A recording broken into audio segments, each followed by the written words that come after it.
My name is Audrey Hart. I am 38 years old.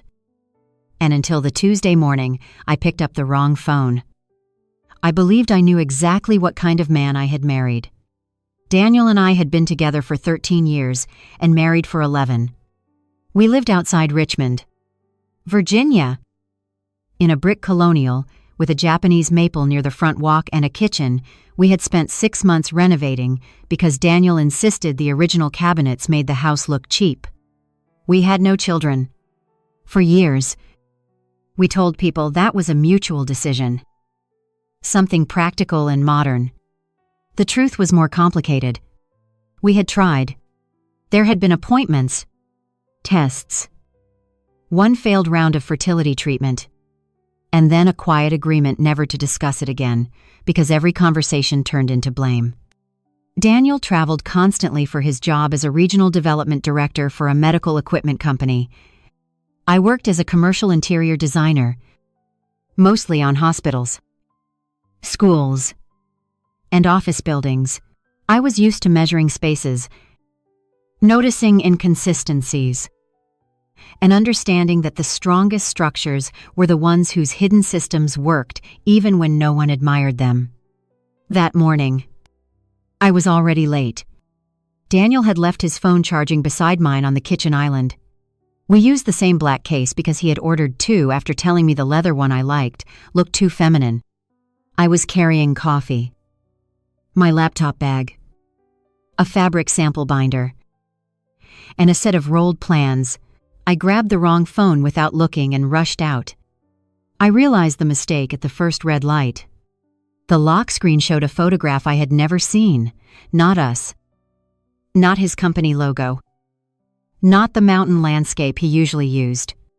It was a little boy with dark curls standing beside a lake, laughing so hard his eyes were closed. Before I could process it, the phone rang. The caller ID said only home. I should have rejected the call. I should have driven back. Instead, some instinct colder than fear made me answer without speaking. A woman said, "Daniel." I stayed silent. There was a pause. Then her voice changed. "Is she still your wife?" My fingers tightened around the steering wheel.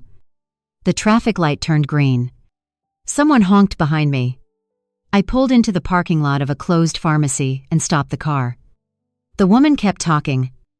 "You said the papers were final this week. You said she signed everything. Danielle, I need you to answer me because I cannot keep doing this. Eli asked me last night why you still sleep at her house." Before I could breathe, another voice came through the phone. A child, the same age as the boy in the photograph, maybe 6. "Daddy." The woman said something muffled, trying to move the phone away. The boy was faster. "Daddy, when are you coming home? You promised we'd build the rocket today." I closed my eyes.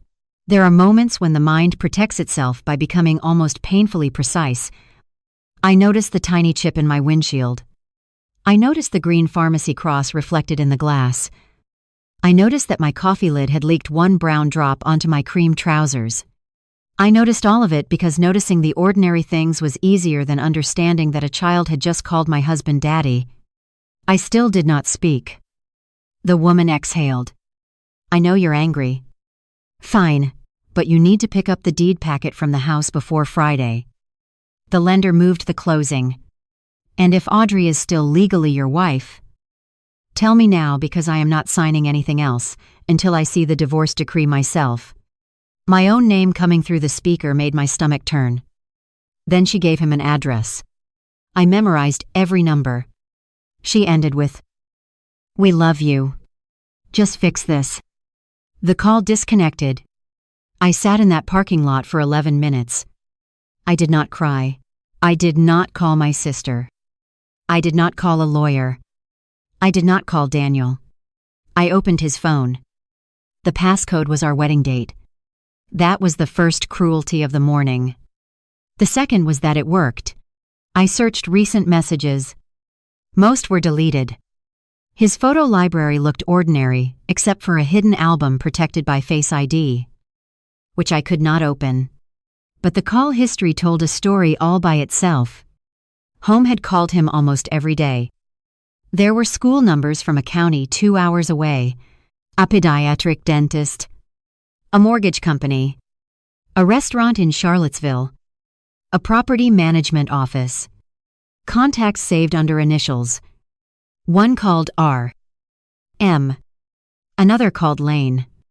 Then I found a calendar. Daniel had always claimed he hated digital calendars. His personal schedule, however, was color-coded with a discipline I had never seen him use at home. Blue meant Richmond. Green meant Charlottesville. Every month, Daniel spent 8 to 12 nights in green. On my birthday last year, when he told me a hospital client had an emergency in Roanoke, he had been green. On Christmas Eve 2 years ago, when weather supposedly stranded him overnight, he had been green. The weekend my father had surgery, and Daniel said he was too overwhelmed at work to come with me to the hospital. He had been green. A 6-year-old boy had been living inside those green squares. I turned off the phone, placed it on the passenger seat, and stared through the windshield. 10 minutes earlier, I had been worried about a design presentation. Now I had an address belonging to a woman who believed my husband was hers. And for reasons I did not yet understand, she was afraid I was still his wife. I drove to work anyway. I presented the hospital lobby concept at 9:30. I discussed circulation patterns, antimicrobial surfaces, lighting temperature, and patient stress reduction, while my marriage broke apart silently behind my ribs. No one in the conference room knew. That became important later. Because the first decision I made after hearing that little boy call my husband Daddy was not to confront Daniel. It was to learn how long he thought I could remain stupid. At noon, I drove to the address. It was in Crozet, west of Charlottesville, on a quiet street where every house had a porch, a small yard, and the deliberate charm of a neighborhood designed to look older than it was. I parked half a block away. The house was pale gray with white trim. There was a red bicycle on the lawn and a chalk drawing of a rocket on the driveway. A silver SUV sat under a maple tree. Daniel had once told me he hated silver cars. I stayed in my own car for 20 minutes, feeling ridiculous. Then the front door opened. The woman stepped outside carrying a grocery bag. She was not the kind of woman I had imagined when I allowed myself, in weaker moments, to picture Daniel cheating. She was not glamorous. She was not 23. She wore jeans, sneakers, and a navy cardigan. Her brown hair was pulled into a messy knot. She looked tired. Behind her came the little boy from the lock screen. He ran past her with a toy rocket in his hand. "Mom?" "Dad said he was coming tonight." The woman smiled without happiness. "I know." "Baby." My body went cold. I watched them unload groceries together. Then a neighbor waved and called, "Morning." "Rebecca." "Rebecca." The woman from the phone had a name. A few minutes later, another neighbor crossed the lawn and asked whether Daniel would be coaching soccer again that weekend. Rebecca said she thought so. Not visiting. Not helping. Coaching. My husband had a role there. A routine. A reputation. I drove away before they could notice me. Back in Richmond, I went directly to a branch of our bank. I did not tell the banker my husband had another family. I told her I was doing a household financial review and wanted 12 years of statements, including transfers, linked accounts, wire histories, and canceled checks. I requested copies of every loan document connected to my name. She asked whether there was a problem. "Not yet," I said.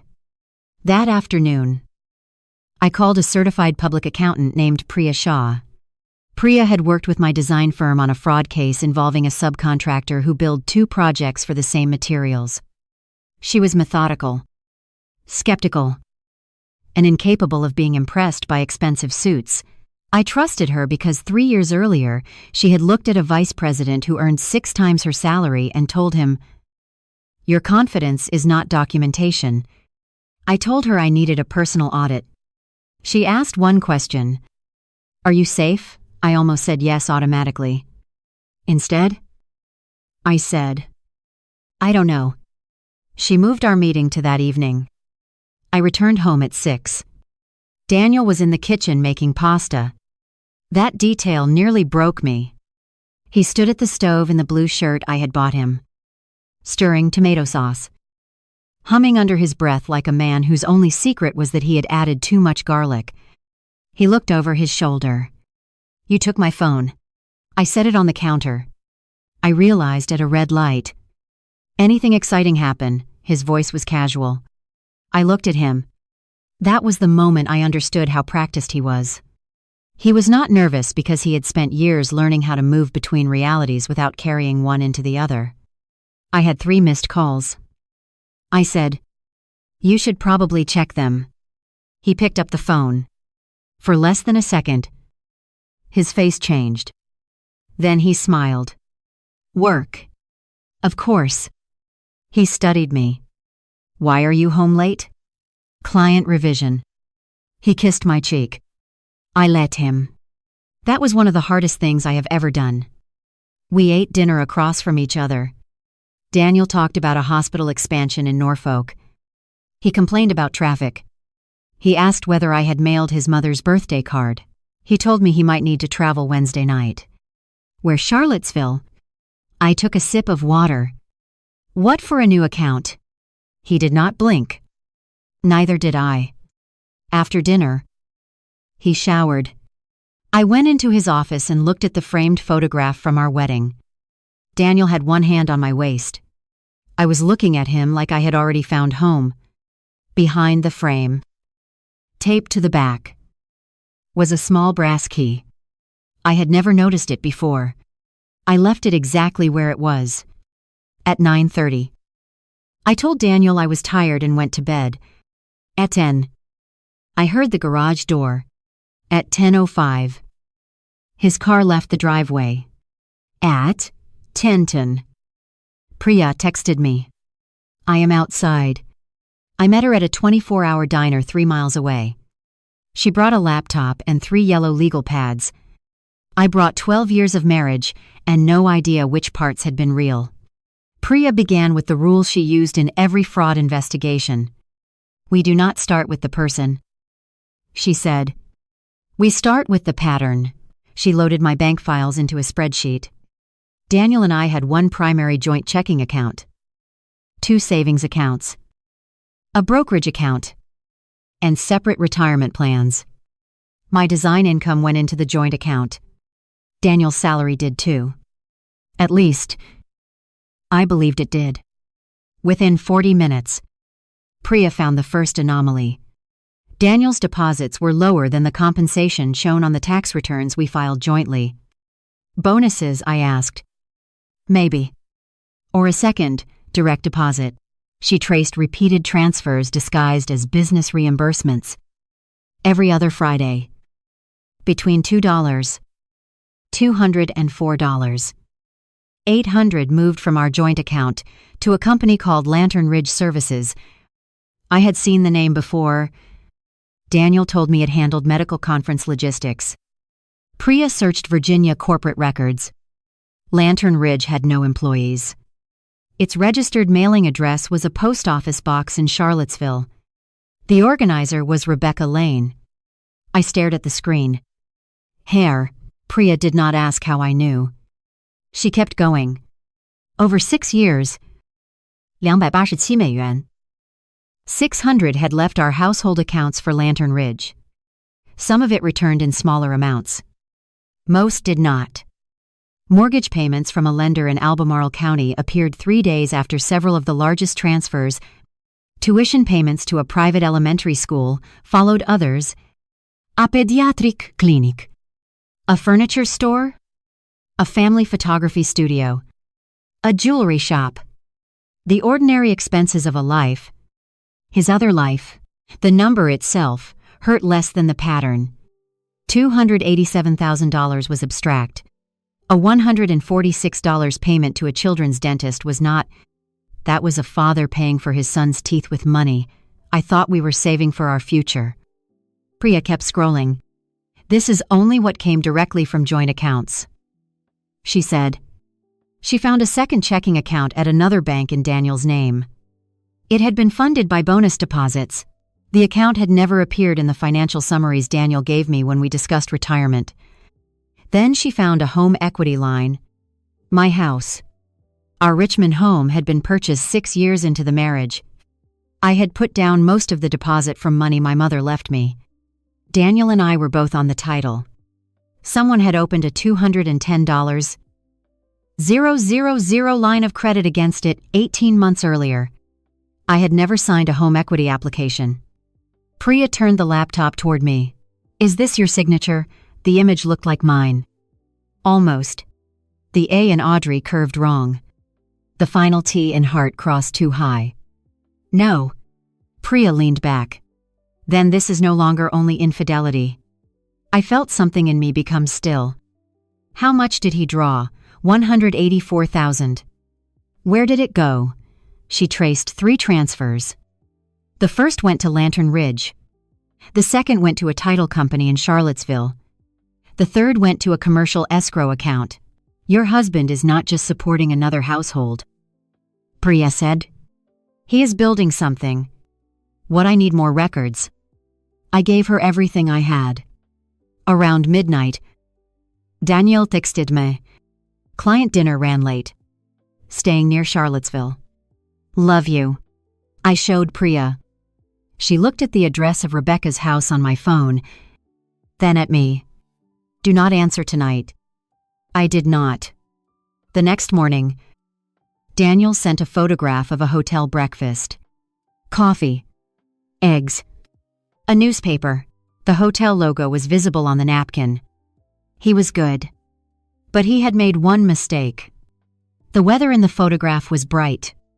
Charlottesville was under heavy rain. I saved the image.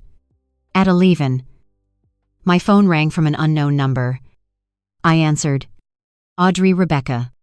I said nothing for a moment. She whispered. You were the one who answered yesterday. It was not a question. Yes. She inhaled sharply. I am sorry. For which part I don't know yet. That answer was more honest than anything Daniel had said to me in years. She asked to meet. I chose a public coffee shop halfway between our houses. When I arrived, Rebecca was already there. She had a folder on the table. Her hands were shaking. The first document she showed me was a marriage certificate. Daniel Mercer Hart and Rebecca Ann Lane. Married, 4 years and 8 months earlier. I was still legally married to him. Rebecca watched my face. He told me you had been separated for years. She said. He said the divorce was delayed because you owned a business together. We don't own a business together. He said you refused to sign because you wanted part of his company. He does not own a company. Her mouth opened slightly. We sat in silence. Then she slid a second document toward me. It was a divorce decree.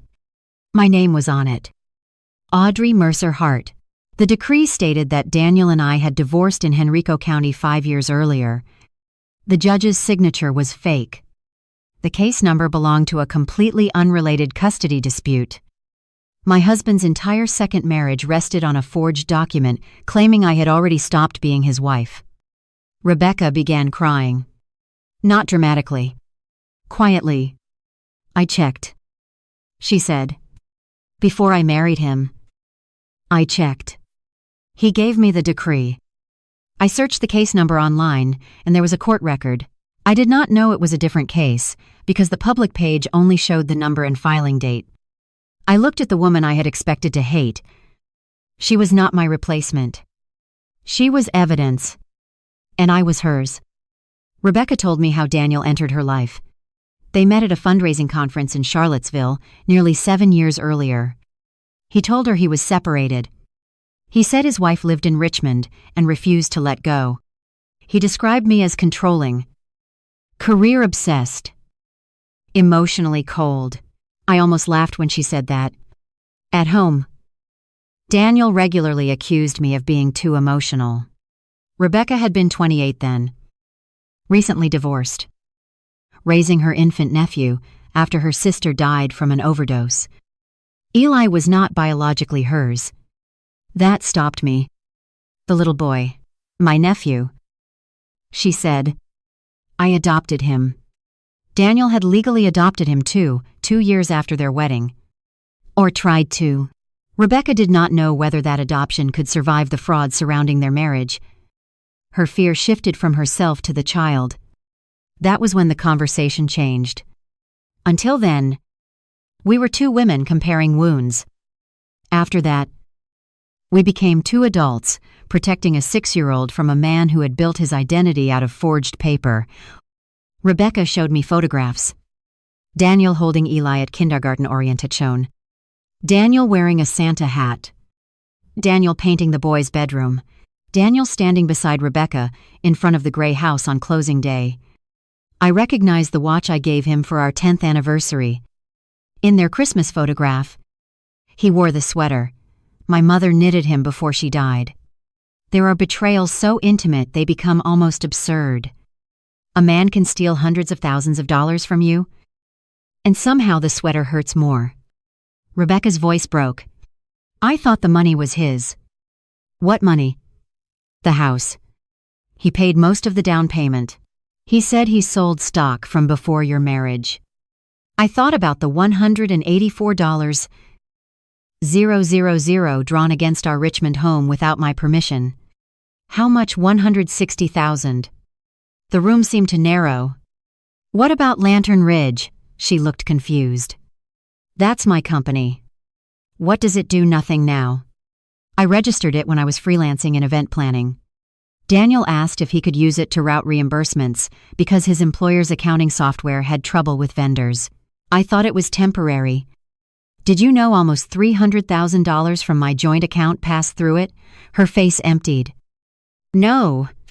I believed her. Not because I wanted to, because fraud has a texture. People who are lying usually explain too much.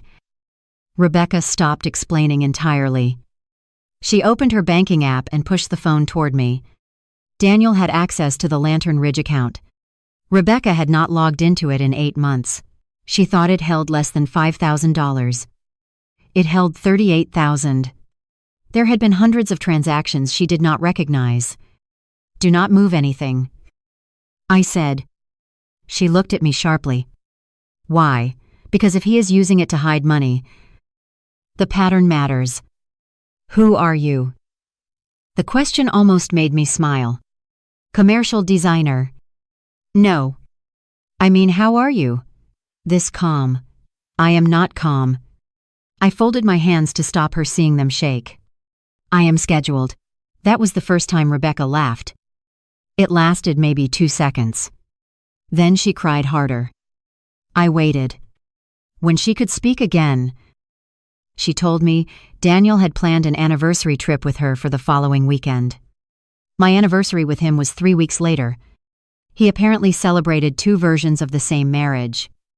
Rebecca said he had become unusually focused on paperwork. He wanted her to sign documents connected to a commercial property investment, a family security plan. He called it. I asked her to show me. The packet transferred part of the gray house into a trust and authorized Daniel to pledge the trust assets as collateral for a development loan. Priya reviewed it remotely while Rebecca and I sat at the coffee shop. Her reply came 12 minutes later. Do not sign. Then another. Call me. Priya explained the development loan. Daniel had joined a small group trying to buy an assisted living property outside Charlottesville and convert it into luxury senior apartments. He needed $600. 0 inches equity to qualify for financing. He had already pledged the value of our Richmond home through the unauthorized line of credit. Now he planned to pledge Rebecca's house too. 2 homes. 2 wives. 1 project. How much has he contributed personally? I asked. Priya answered. From what I can see, almost nothing. Rebecca covered her mouth. I felt a strange clarity. Daniel had not created two families because he had too much love. He had created two financial ecosystems. Each one subsidized the other. He took stability from me and legitimacy from Rebecca. He told me business travel explained the money. He told her a difficult ex-wife explained the secrecy. He used my income to buy her house. He used her company to hide transfers from me. And now he intended to leverage both of our homes to finance a project neither of us knew existed. I looked at Rebecca. Does he know you called me? No. Keep it that way. She wiped her eyes. What are we going to do? I thought of the little boy, asking when Daddy was coming home. Then I thought of Daniel stirring pasta in my kitchen, as if betrayal were something that happened in other people's houses. We are going to let him keep talking, I said. Until when? Until he explains the whole crime himself. The first lawyer I called refused to discuss strategy until I was physically somewhere Daniel could not overhear me. Her name was Maya Chen. Priya recommended her because she handled divorces involving privately held businesses, hidden assets, and forged financial documents. I met her in a conference room with frosted glass walls and no family photographs. Rebecca came too. Maya listened to us for almost an hour without interrupting. When we finished, she arranged the documents in 3 stacks. Marriage, she said. Touching the first. Money. Her hand moved to the second. Property. Then the third. We keep them separate until the facts connect them. She did not promise revenge. She did not tell us Daniel was going to prison. She did not give us the dramatic certainty people imagine lawyers provide in movies. She gave us instructions. Preserve every message. Do not alter accounts we did not individually control. Do not impersonate Daniel. Do not open protected files simply because we knew or could guess his passwords. Photograph documents we lawfully encountered. Request our own credit reports. Put alerts on our identities. Change passwords to our personal accounts. Create a written timeline. Do not meet Daniel alone if either of us felt unsafe. Most important, do not tell him what we knew. People who have maintained parallel lives for years survive by managing information. Maya said, if you remove his information advantage too early, he will stop explaining himself. Rebecca looked ill. He is supposed to come home tonight. Maya's eyes sharpened. Which home? None of us smiled. Rebecca went back to Crozet. I went back to Richmond. At 7:15, Daniel walked into my kitchen carrying flowers. White lilies. My mother's favorite. He kissed my forehead and told me he had been thinking about how hard I worked. I wondered whether Rebecca had received flowers too. I hated that thought because it reduced 2 women to a competition neither of us had entered. You seem distracted, he said. Big project. The children's hospital. Yes. He poured wine for both of us. I was thinking we should finally get serious about estate planning. There it was. I set my glass down. Why now? He shrugged. We are getting older. The house has appreciated. We have retirement accounts. You have your design practice. If something happened to either of us, I don't want paperwork becoming a nightmare.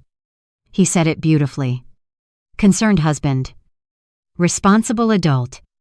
Planning for mortality. Then he pulled a folder from his briefcase. Maya had warned me this might happen. Inside was a revocable family trust agreement, a durable financial power of attorney, and a property authorization page. The documents were dense. The cover letter framed them as routine planning. I turned to the last page. The property authorization would have allowed Daniel to sign refinancing documents involving our residence if I were unavailable. The power of attorney language was broad enough to let him manage multiple financial accounts. This is a lot, I said. Standard stuff. Who drafted it? A lawyer my company uses. What's his name? A tiny pause. Carson. Michael Carson. There was no attorney name anywhere on the packet. I closed the folder. I'll have someone review it. Daniel laughed softly. Audrey, this isn't a commercial lease. You don't need to turn everything into a project. I don't sign documents. I don't understand. His smile stayed in place, but the warmth left it. You trust me, don't you? For 11 years. That question would have worked. Now I heard what it really meant. Will you give me access without verification? Of course, I said. He relaxed. Then, sign it this weekend. I took the folder to my office and placed it in a locked drawer. Daniel watched me do it. That night, he did not leave for Charlottesville. Rebecca texted me at 11. He said he has a stomach virus and is staying in Richmond. I looked at the man sleeping beside me. I replied with 2 words. He's here. Rebecca sent back a photograph of Eli's half-built cardboard rocket sitting on their dining table. Daniel promised him tonight. I put the phone down. Until that moment, my anger had mostly been about me, my marriage, my money, my stolen years. The unfinished rocket changed that. Daniel was not simply lying to 2 women. He was teaching a child to organize love around absence. The next morning, Priya found the commercial project. It was called Hawthorne Ridge. The acquisition price was $8. 4 millions. Daniel and 3 partners had formed a new company called Blue Cedar Development. The partnership documents listed Daniel as contributing $600. Zero Police capital. He did not have $600. Ling ling ling. But on paper, he nearly did. The $184. 000 draw from our home. The planned collateral from Rebecca's house. The money routed through Lantern Ridge. Sambilan Nums. 000. Securities-backed loan against a brokerage account I believed held only long-term retirement investments. Was I notified about that loan, I asked. Priya shook her head. The brokerage account was joint, but the authorization form contained an electronic acknowledgement linked to my email address. I searched my inbox. Nothing. Priya checked forwarding rules. There was one I had not created.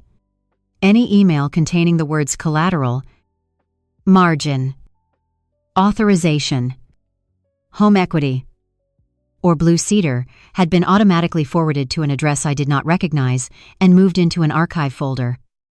My husband had not merely hidden transactions. He had engineered my inbox so the warnings would disappear before I saw them. Maya asked me whether Daniel had access to my laptop.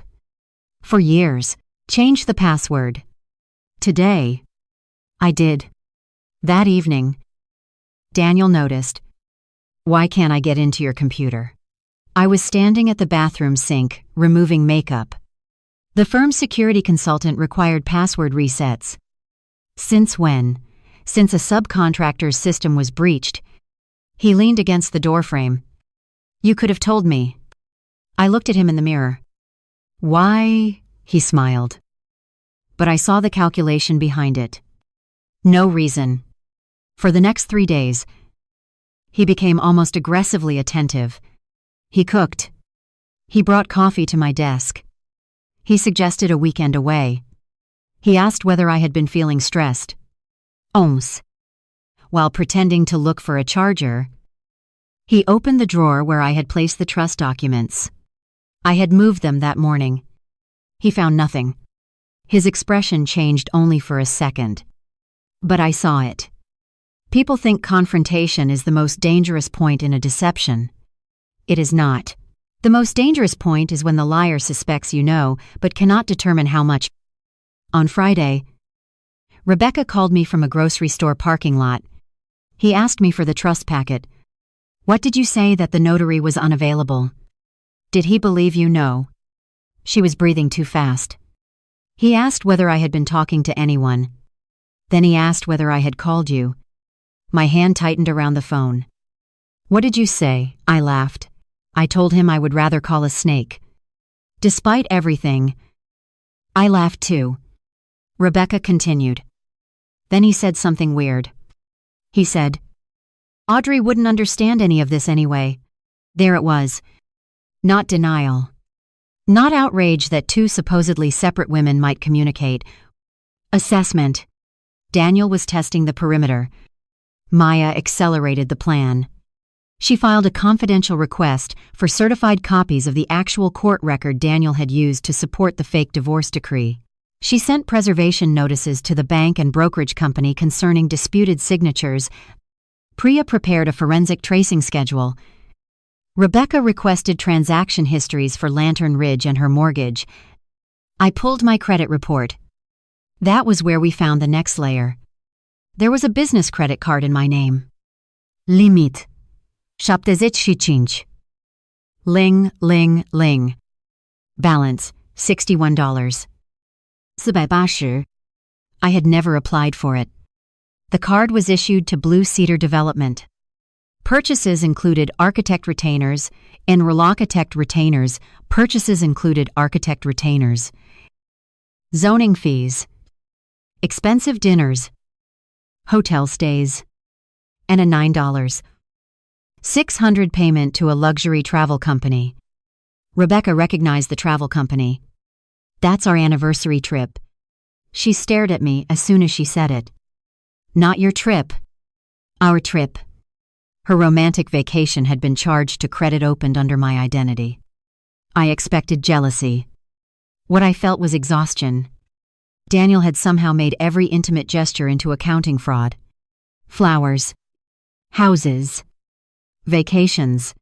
School fees. Jewelry. Nothing existed by itself. Everything was financed by someone who had not consented. That night, I stood in our bedroom watching Daniel pack for what he said was a 2-day conference in Baltimore. He folded shirts carefully. He packed the gray sweater Rebecca had shown me in a photograph from her last birthday. How long will you be gone? I asked. Back Sunday. I thought the conference ended Saturday. He looked at me. Networking dinner. Right. He zipped the suitcase. You sure you're okay? Why wouldn't I be? He walked over and touched my chin. You've been different since Tuesday. I made myself meet his eyes. Maybe I'm tired of being predictable. For the first time, he did not smile. He kissed me anyway. 20 minutes after he left. Rebecca texted. He's here. Then a second message. He brought the gray sweater. I sat on the edge of our bed and stared at the empty doorway. He thought he was moving between two women.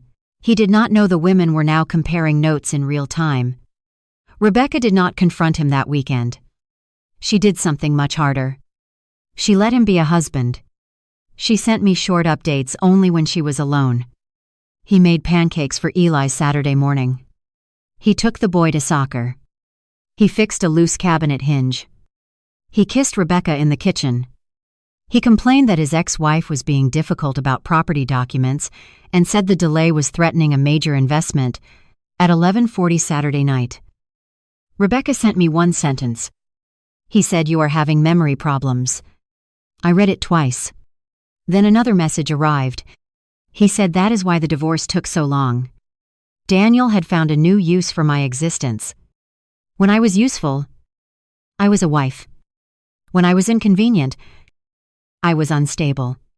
I forwarded the messages to Maya. Her response was immediate. Document every reference to your capacity. Do not argue with him about it. Sunday afternoon. Daniel returned to Richmond carrying a paper bag from a bakery in Charlottesville. He told me the conference hotel had given attendees local pastries. I wondered whether Rebecca had chosen them. How was Baltimore? I asked. He did not hesitate. Exhausting. Any good sessions, mostly sales forecasting. Did you see the harbor? No time. The bakery bag sat between us on the counter like a witness. He asked whether I had reviewed the estate documents. Not yet. His jaw tightened. Audrey. It has been days. Then a few more won't matter. It matters to me. Why? He opened his mouth. Then changed direction. Because I don't like loose ends. That phrase stayed with me. For years. I had believed Daniel's love of order was one of his strengths. He kept the garage labeled. He tracked airline miles. He renewed insurance early. He packed chargers in separate pouches. Now I realized order was not the same as honesty. Some people organize lies with extraordinary discipline. Monday morning. Priya called with a discovery that made the whole structure larger. Daniel's employer had reimbursed him for hundreds of hotel nights that did not exist. She had cross-referenced the deposits into his hidden account with expense reimbursement dates. The company had paid Daniel more than $94,000 over 5 years for travel to cities, where he had actually spent the night at Rebecca's house. That part is between him and his employer. Priya said. But it matters because it explains how he financed gaps we couldn't reconcile. There were mileage claims too. Meals. Conference registrations. Client entertainment charges. The second family had not merely been funded by me. It had been subsidized by his company through false expenses. Then Priya found tax documents used for the Crozet mortgage. Daniel had provided a copy of a federal return showing his filing status as married, filing jointly with Rebecca. That return was not the return filed with the government. The actual return for that year was the one Daniel and I filed together. He had created a second version for the lender. 2 wives. 2 tax narratives. 2 sets of financial statements. 1 legal identity trying to live 2 mutually exclusive lives. Maya requested a meeting that afternoon. This is no longer a situation where the cleanest strategy is simply to file for divorce and divide assets. She said, there are potential victims beyond the marriage lenders. An employer. Possibly business partners. We need to be careful about what goes where and when. Rebecca looked frightened. Am I going to lose my house? Maya did not lie to her. I don't know. The funding source is disputed. The mortgage paperwork may contain false statements, but you have something important in your favor. You came forward. Preserved records. And did not sign the new collateral documents after learning there was a problem. Rebecca nodded. But her eyes filled. Eli has already lost 1 mother. I cannot tell him his home might disappear because I married a liar. I reached across the table and covered her hand. It surprised both of us. There is a particular kind of intimacy created when 2 people discover they were assigned opposite roles in the same lie. Daniel told me Rebecca was reckless. He told Rebecca I was controlling. He needed us to dislike the version of each other he invented, because if we ever compared reality, he would lose the distance that protected him. We are going to protect the boy first. I said. Maya looked at me. That may require choices that do not maximize your financial recovery. I understand. I did. Money mattered. The stolen money mattered. My mother's inheritance mattered. My home mattered. But Eli had not designed any of this. I was not going to punish a child because his father had used my money to build his bedroom. That decision became the first thing Daniel could not predict. He understood greed. He understood fear. He understood humiliation. He did not understand boundaries that were not revenge. On Tuesday evening, exactly 1 week after the phone call, Daniel suggested dinner at our favorite restaurant. He chose the place where he proposed to me. That was not sentiment. It was strategy. He waited until dessert to bring out the documents again. I made it simpler. He said. The power of attorney was gone. Now there was only a 1-page property consent. It authorized refinancing our house for the purposes of consolidated marital investment planning. The language looked harmless. Maya had already explained the danger of broad consent tied to future loan documents. What investment? I asked. Daniel smiled. Something I have been working on for us. What real estate? Where? Charlottesville area. My pulse remained steady. Residential senior living. I let silence sit between us. For the first time in years, Daniel had accidentally told me the truth. How much?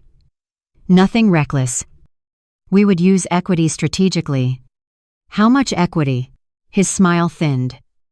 Why are you interrogating me? Because you asked for my signature. He reached across the table and covered my hand. Audrey. I have taken care of us for 11 years. I almost pulled away. Instead, I looked at his fingers resting on mine and thought of all the documents those hands had signed. Have you? His eyes changed. Just slightly. What is that supposed to mean? It means I want the complete deal packet before I sign. You won't understand the financing. There it was. The soft contempt beneath all his reassurance. Then explain it to me. He leaned back. Not here. Why not? Because this was supposed to be a nice dinner. I folded the document and returned it to him. Then let's keep it nice. He did not speak for the rest of dessert. On the drive home, he asked whether I had talked to Priya recently. My head turned slowly. Why? You mentioned her at Christmas. I had not. I knew because I had gone back through my messages and calendar after he first became suspicious. Daniel was fishing. Not in months. I said. He nodded as though satisfied. I looked out the window. That night, at 2:13 in the morning, I woke to light under my office door. Daniel was inside. I did not move. I heard drawers open. Paper slide. A cabinet close. Then silence. He returned to bed 7 minutes later. His breathing became regular. I waited another 20 minutes before getting up. My office looked untouched. But one file was missing. The original closing statement from the purchase of our Richmond house, the document showing exactly how much of my mother's inheritance I had contributed to the down payment. Daniel had taken it. I did not wake him. I took a photograph of the empty file slot and sent it to Maya. Then I sat in the dark until sunrise. At 6:30, Daniel walked into the kitchen wearing running clothes. Couldn't sleep? He asked. Not really. He poured coffee. You should take better care of yourself. He said it gently. That was the morning I understood the true purpose of his comments about my memory. Stress. And exhaustion. He was not only hiding money, he was preparing an explanation for why any accusation I made should not be believed. By breakfast, I no longer wanted simply to leave Daniel. I wanted a record so complete that he could never turn my clarity into a symptom. The certified court record arrived 2 days later. There had never been a divorce case between Daniel and me. The case number printed on Rebecca's decree belonged to a custody petition involving two people we had never met. The judge, whose signature appeared on the fake decree, had not been assigned to domestic cases during the year shown on the document. Maya placed the certified record beside Daniel's version and photographed them together. This is what I mean by independent proof. She said, not because we expect him to confess. Because we don't need him to. Rebecca brought the adoption packet Daniel had used when he petitioned to become Eli's legal parent. The same false decree appeared there. She stared at it as if the paper itself had betrayed her. Could this hurt? Eli. Maya answered carefully. It could complicate things. But the child is not responsible for an adult's misrepresentation. We will get a specialist involved. Rebecca's voice hardened. Do it? I don't care what it costs. I realized something then. Rebecca had spent a week apologizing to me for being Daniel's second wife. But the moment Eli's stability was threatened, her shame disappeared. She became decisive. That was the version of her Daniel had worked hardest to suppress. He had told me she was reckless. He had told her I was vindictive. The truth was that we were both highly functional women who became easier to manipulate when isolated from each other. Priya called the same afternoon. I found the investor deck. For Hawthorne Ridge, yes. And you are in it. I thought I had misheard. She shared her screen. Slide 14 showed a rendering of the assisted living property after conversion. Beneath it was a section titled Design and Healthcare Strategy. My name appeared in bold. Audrey Hart, Senior Design Advisor. Below my name was a biography copied almost word for word from my firm's website. It listed projects I had designed, hospitals I had consulted on, and awards I had received. I had never heard of Blue Cedar Development before that week. Yet Daniel was using my professional reputation to raise millions of dollars. The next slide made it worse. It contained floor plan concepts from a memory care facility my team had designed 4 years earlier. The drawings had been altered slightly, but they were ours. I recognized the circulation loop, the nursing station configuration, even an unusual recessed family alcove I had developed after interviewing dementia caregivers. Where did they get this? I asked. Priya did not need to answer. Daniel had access to my home office for years. The missing closing statement was not the only document he had taken. I called my managing partner, Celeste Morgan, and told her enough to protect the firm without explaining every private detail. She was silent for a long time. Then she asked me to send the deck. 20 minutes later, she called back, with our general counsel on the line. Audrey, Celeste said, this is not a domestic problem anymore. They are representing your participation to investors. If anyone relied on your credentials, we need to correct the record immediately. The word immediately terrified me. Daniel's commercial closing was in 9 days. If my firm sent a public notice too soon, he would know I had discovered Blue Cedar. Maya and Celeste's counsel spent the next hour negotiating timing. We chose preservation first. The firm documented the copied plans, the metadata from our original files, and the dates they were created. Counsel prepared a notice denying my involvement, but held it temporarily while they determined who had received the investor deck. That evening, Daniel arrived home carrying a bottle of champagne. Good news, he said. I looked at the label. It cost more than $200. What happened? The Charlottesville deal moved forward. He poured 2 glasses without asking. I thought you said it was only an idea. It is more advanced than that. How advanced?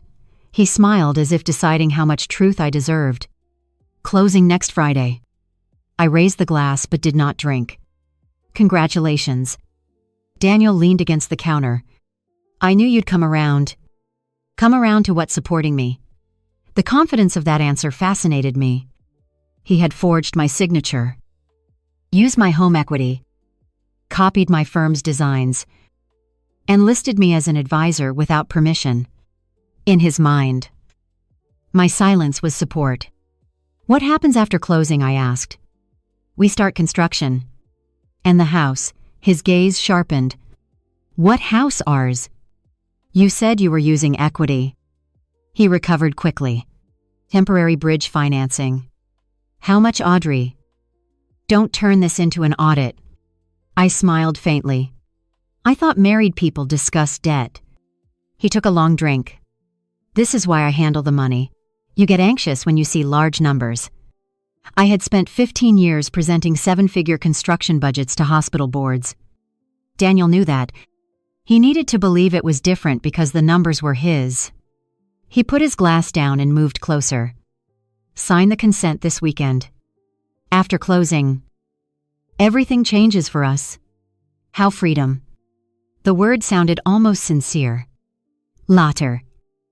Rebecca told me he used the same word with her. After Hawthorne Ridge, he said, they would have freedom. They could travel. He could leave his exhausting job. Eli could attend any school she wanted. Daniel was selling the same future twice. He just changed who stood next to him in the picture. The following day, I made a mistake. I drove past the Crozet house again. I told myself I wanted to verify Daniel was there. The truth was uglier. I wanted to see him with Eli. I wanted some evidence that the father in the photographs was fake too. Instead, I saw Daniel kneeling on the driveway helping the boy attach cardboard fins to the rocket. Eli was laughing. Daniel laughed with him. Then he lifted the boy onto his shoulders and carried him toward the backyard. Nothing about it looked false. I cried for the first time. Not because Daniel loved Eli. Because he might. Human beings are easier to leave when we can reduce them to monsters. But Daniel was not empty. He could be patient with a child and cruel to two women. He could remember Eli's soccer schedule and steal my inheritance. He could build a rocket and forge a divorce decree. That complexity did not excuse him. It made the betrayal more frightening. He knew what tenderness looked like. He simply believed he was entitled to distribute it wherever it served him. I drove home and sat in my garage until the tears stopped. That night, I did something I had avoided. I called Daniel's mother. Her name was Helen Hart. She lived in North Carolina and had always been polite to me, though never warm. For years, Daniel said she disliked long phone calls, which explained why we rarely spoke without him present. "Audrey," she answered cautiously. "Helen, I need to ask you something strange." "All right. When was the last time you saw Daniel A. Pause?" "Christmas." "Where's Charlottesville?" My chest tightened. "With whom?" Silence. Then Helen whispered, "He told me you knew." I closed my eyes. "Knew what?" She began crying before she answered. Daniel had introduced Rebecca to his mother 3 years earlier. He told Helen that our divorce was complete, but that I was emotionally fragile and refused to tell extended family. He asked her to keep the new marriage private to protect me. Hele had met Eli. She had sent him birthday gifts. She had sat at Rebecca's table for Christmas dinner. And every year, 3 weeks later, she mailed me a polite birthday card as though nothing had changed. "Why didn't you call me?" I asked. "Daniel said you had threatened to hurt yourself if people discussed the divorce." The cruelty was so carefully engineered, I almost admired the architecture. He had turned my silence into evidence of instability before I even knew there was anything to deny. "Helen, we never divorced." She stopped crying. "What? I have the certified court record. We are still married. The decree he showed you is fake." I heard a chair scrape. "Audrey." I saw the document. "So did Rebecca." Another silence. "You talked to her?" "Yes." Helen's voice became very small. "Oh, God." I did not comfort her. She had been lied to. But she had also accepted a story in which I was too unstable to deserve a phone call. Both things could be true. "Do not warn him," I said. "Audrey, please. If you feel you owe me anything after 11 years, do not warn him." She agreed. Then she told me one thing I did not know. Daniel had asked her for money. $80,000. He said it was to secure a new home for Rebecca and Eli after the supposed divorce became financially complicated. Helen had taken the money from her retirement account. When, 6 months ago, Priya later traced it to Blue Cedar. Daniel was not funding 2 lives anymore. He was harvesting every relationship around him to keep one deal alive. His wife. His second wife. His mother. His employer. His lenders. His investors. He had built Hawthorne Ridge from other people's trust. And closing was 8 days away. The closer we came to Hawthorne Ridge's closing date, the more Daniel's personality sharpened. He stopped pretending the property consent was optional. On Monday morning, he placed it beside my coffee. "Sign this today." I looked at the paper. Then at him. "Good morning to you too. I'm serious." "Audrey." "So why?" I asked for the full deal packet. He stared at me for several seconds. "Why are you making this difficult? Why are you making it secret?" He pushed his chair back. "Because every time I try to create something for our future, you bury it under questions.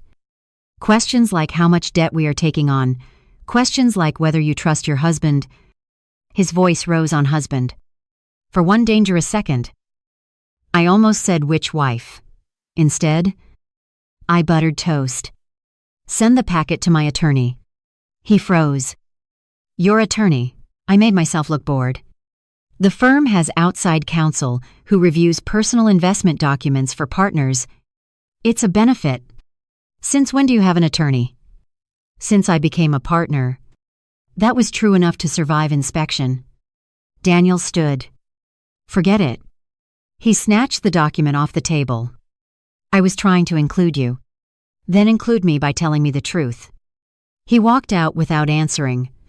10 minutes later, Rebecca texted, "He just called. He's furious." I asked what he said. He said, "You are trying to sabotage his deal because you found out he is happy with someone else." I stared at the message. So, Daniel had changed strategies. He was no longer certain he could keep our worlds separate. Now he was building a bridge between them, but one made entirely of blame. He told Rebecca I had discovered the relationship and was becoming vindictive. He did not tell her how I discovered it. He did not know we had already met.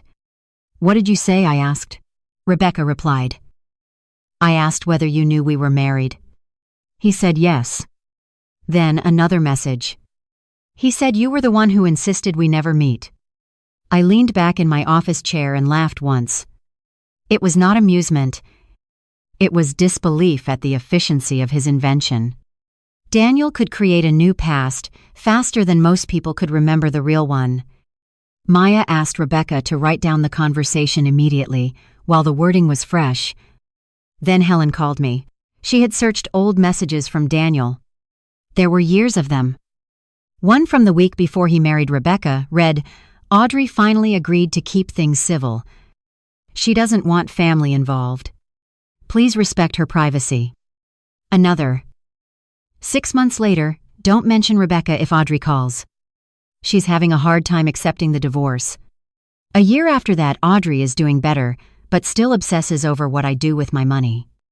The messages created a fictional woman with my name, a jealous ex-wife. Fragile.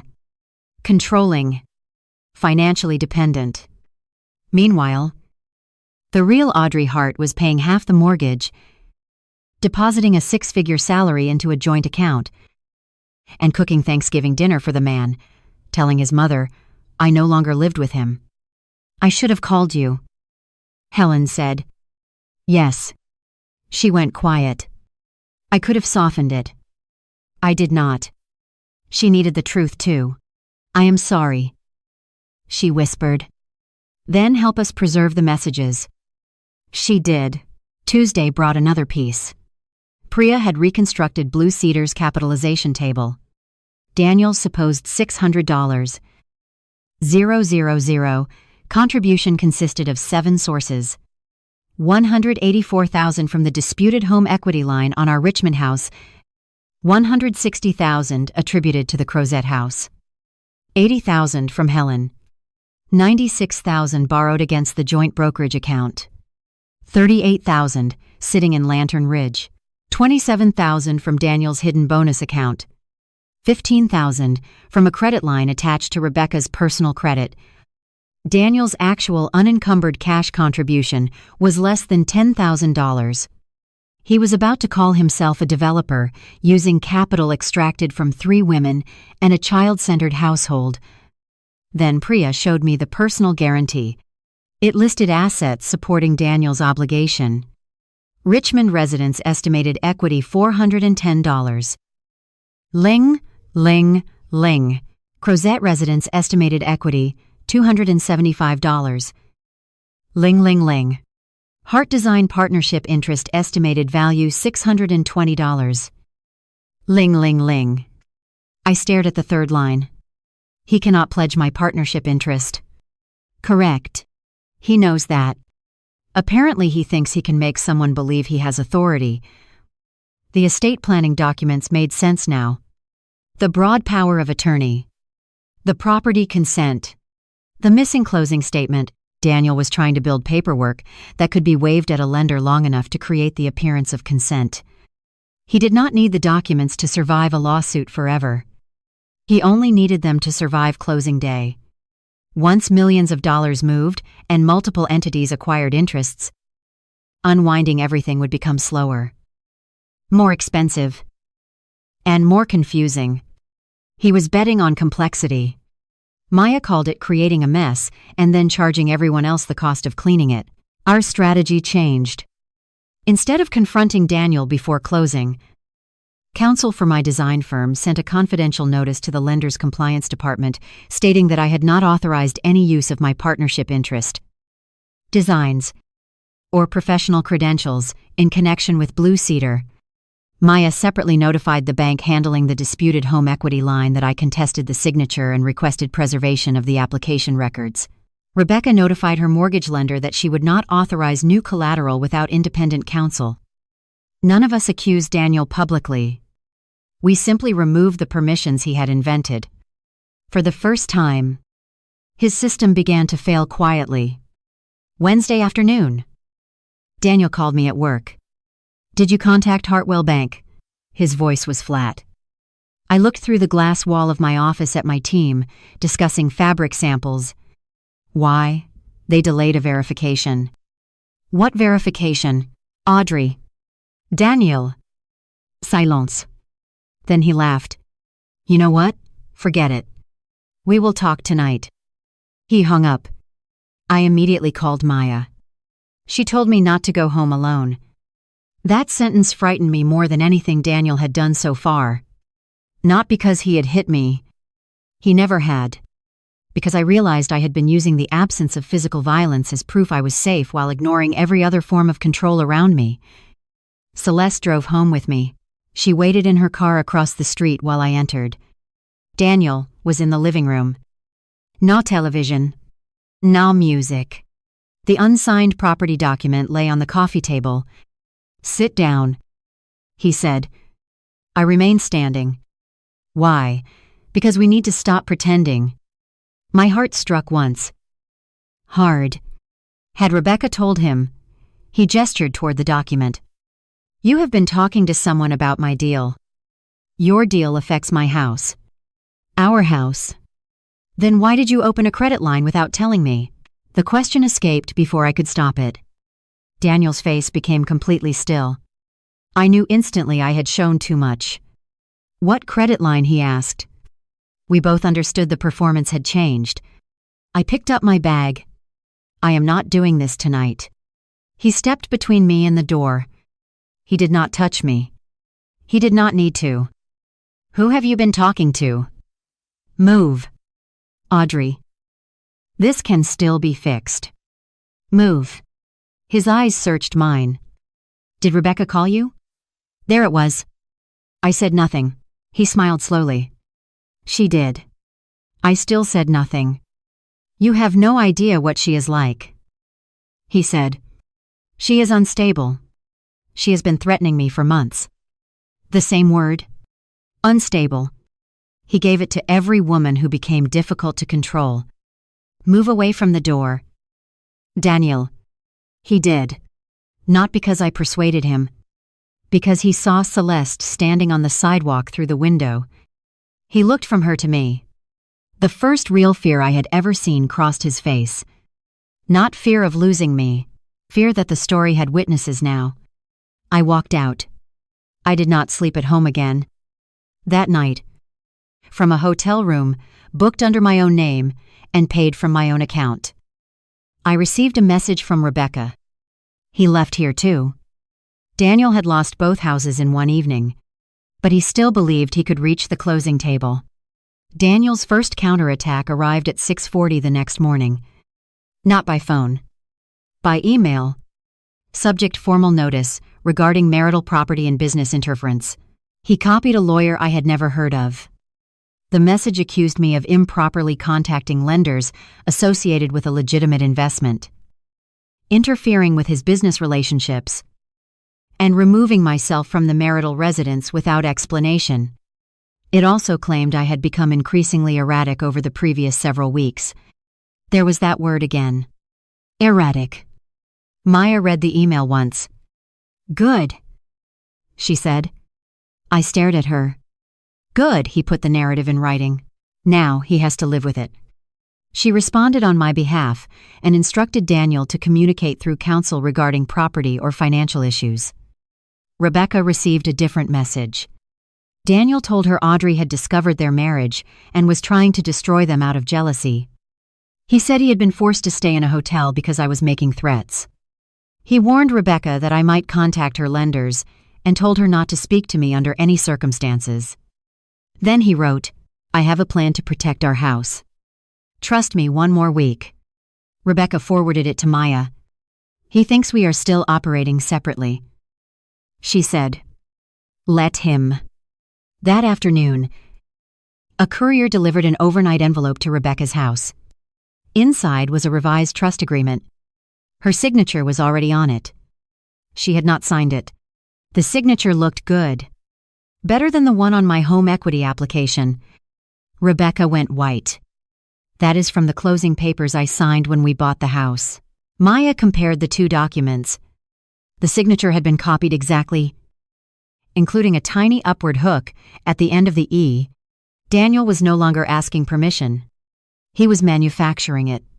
Priya requested the digital metadata from the file Rebecca received. The document had been created on a computer registered to Blue Cedar Development. The author field contained Daniel's initials. The revision history showed that the signature image had been inserted less than 12 hours earlier. Rebecca sat in the conference room holding both copies. "He is going to say I agreed. Then we preserve what proves you did not," Maya said. Rebecca looked at me. "How did you live with him for 11 years?" I thought about it. I did not live with this version. That mattered. People often ask how someone could miss a deception so large. They imagine lies announce themselves with dramatic inconsistencies. Daniel's lies were built out of ordinary things. Traffic, work dinners, delayed flights, client emergencies, passwords shared between spouses, documents signed in stacks, a mother who assumed a son was telling the truth, a second woman who checked a case number and believed the paper attached to it. No single lie had to carry the whole structure. Thousands of small assumptions carried it together. Thursday morning, Blue Cedar's managing partner called my office. His name was Mason Pike. He sounded angry before I said hello. "Ms. Hart, I understand you have withdrawn from the Hawthorne Ridge advisory role at the 11th hour. I never had an advisory role." Silence. "I'm sorry, I have never worked for Blue Cedar. I have never approved the use of my name. I have never authorized my firm's drawings." He lowered his voice. "Daniel provided a consulting letter with your signature." My stomach tightened. "Send it to my counsel. He said you were his business partner." "I am his wife." Another silence. "He told us you were divorced." I closed my eyes. Daniel had told his mother we were divorced. Rebecca, we were divorcing. Investors, that we were divorced but still business partners. His employer, that he lived in Richmond with me. The lender, that Rebecca was his spouse. The project partners, that I was his advisor. Every room received the version of me required to make the transaction work. "Mr. Pike," I said, "before we discuss anything else, you should have your attorney verify every document Daniel supplied concerning me." He did not answer immediately. Then he said, "Closing is tomorrow." "I know. Do you understand what happens if the capital stack collapses? Do you understand what happens if you close using property and professional credentials that were never authorized?" His anger disappeared. "I will call counsel." 2 hours later, Blue Cedar postponed the ceremonial portion of closing but kept the lender's verification session scheduled for Friday morning. Daniel did not know the full reason. Mason told him there was an administrative issue with title documentation. That was deliberate. By then, the lender's fraud and compliance team had received notices from me, Rebecca, and the bank handling my home equity line. They wanted Daniel to appear with the original documents he had relied on. Maya explained the plan in plain language. No ambush television scene. No screaming. No pretending we are police. He is being asked to verify documents in a transaction he chose to pursue. You and Rebecca are attending because your property and identities appear in those documents. Rebecca exhaled slowly. Will he know we are both there? Not until he walks in. That night, Daniel called me from an unknown number. Maya had told me I could ignore him. I answered anyway. Audrey, His voice sounded exhausted. "What do you want 5 minutes without lawyers?" "You have 4. He laughed softly. "There she is." I said nothing. I made mistakes. It was the first thing resembling an admission. "Which one, Rebecca?" My grip tightened around the phone. He continued.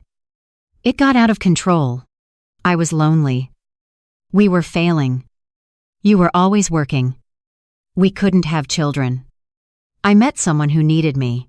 He had turned his double life into a response to my infertility in less than 30 seconds. And the forged divorce decree, silence. She would not have married me otherwise. The home equity line, I was going to put it back. The fake consulting letter, the deal needed credibility. You would have benefited when it succeeded. Rebecca's forged signature. His voice hardened. She knew what we were building. Did she sign it, Audrey? Stop talking like a prosecutor. I closed my eyes. Even now. He did not understand the question. Not whether she would have benefited. Not whether he intended to repay money. Not whether the deal might succeed. Did she consent? "Where are you?" he asked. "Safe. Come home." "Why?" "Because we can fix this before people destroy what I built." I almost laughed. "What you built, Hawthorne Ridge." "My career. Our future." "Which future?" "Daniel." He stopped breathing. I had finally said it.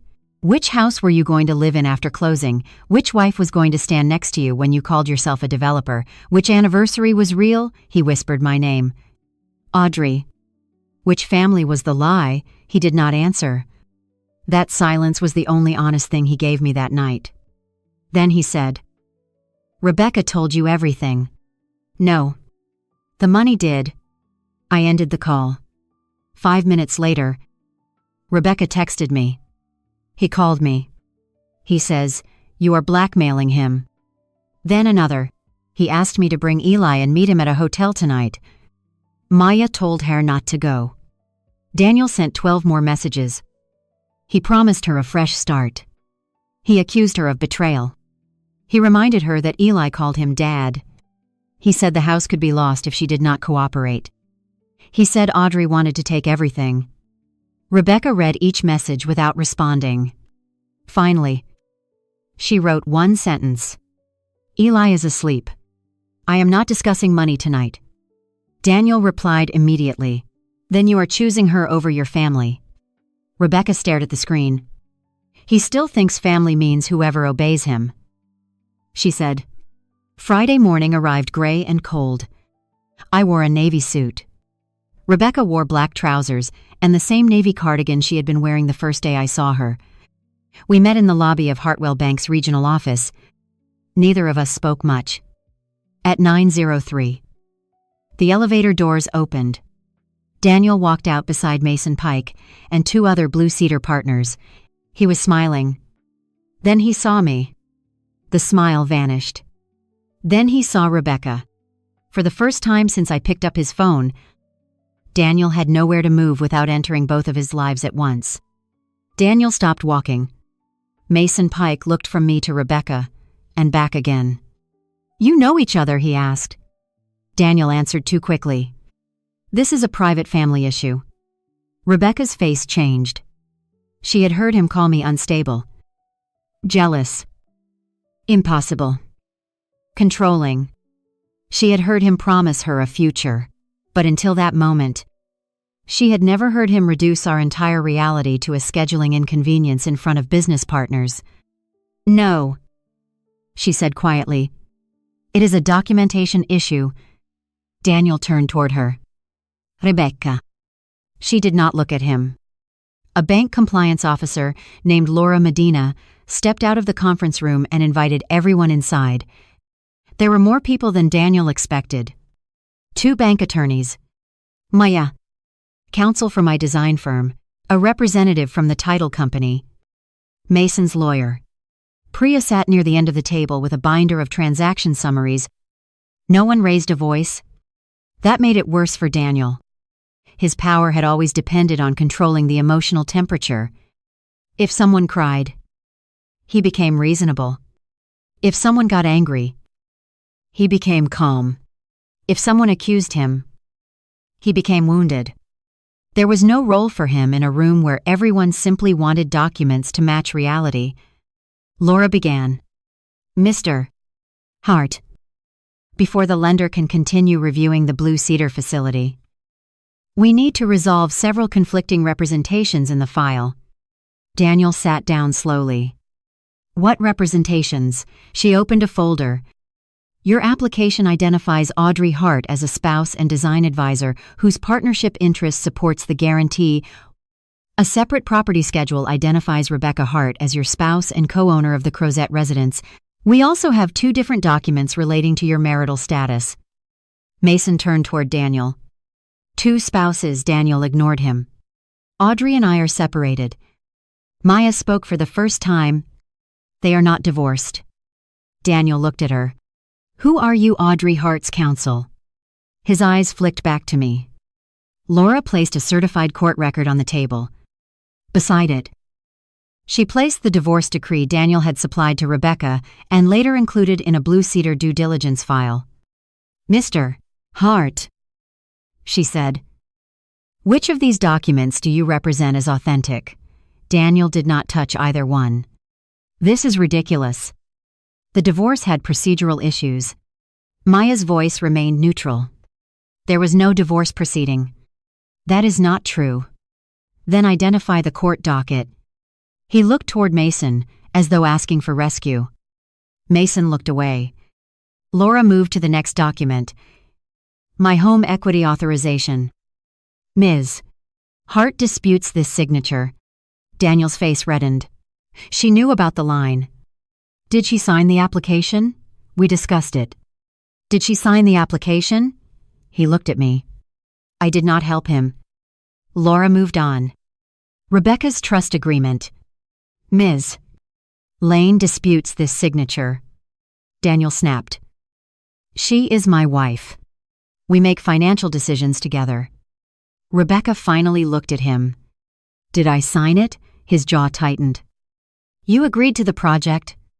Did I sign it? He stared at her. The question was so simple that every explanation made him look worse.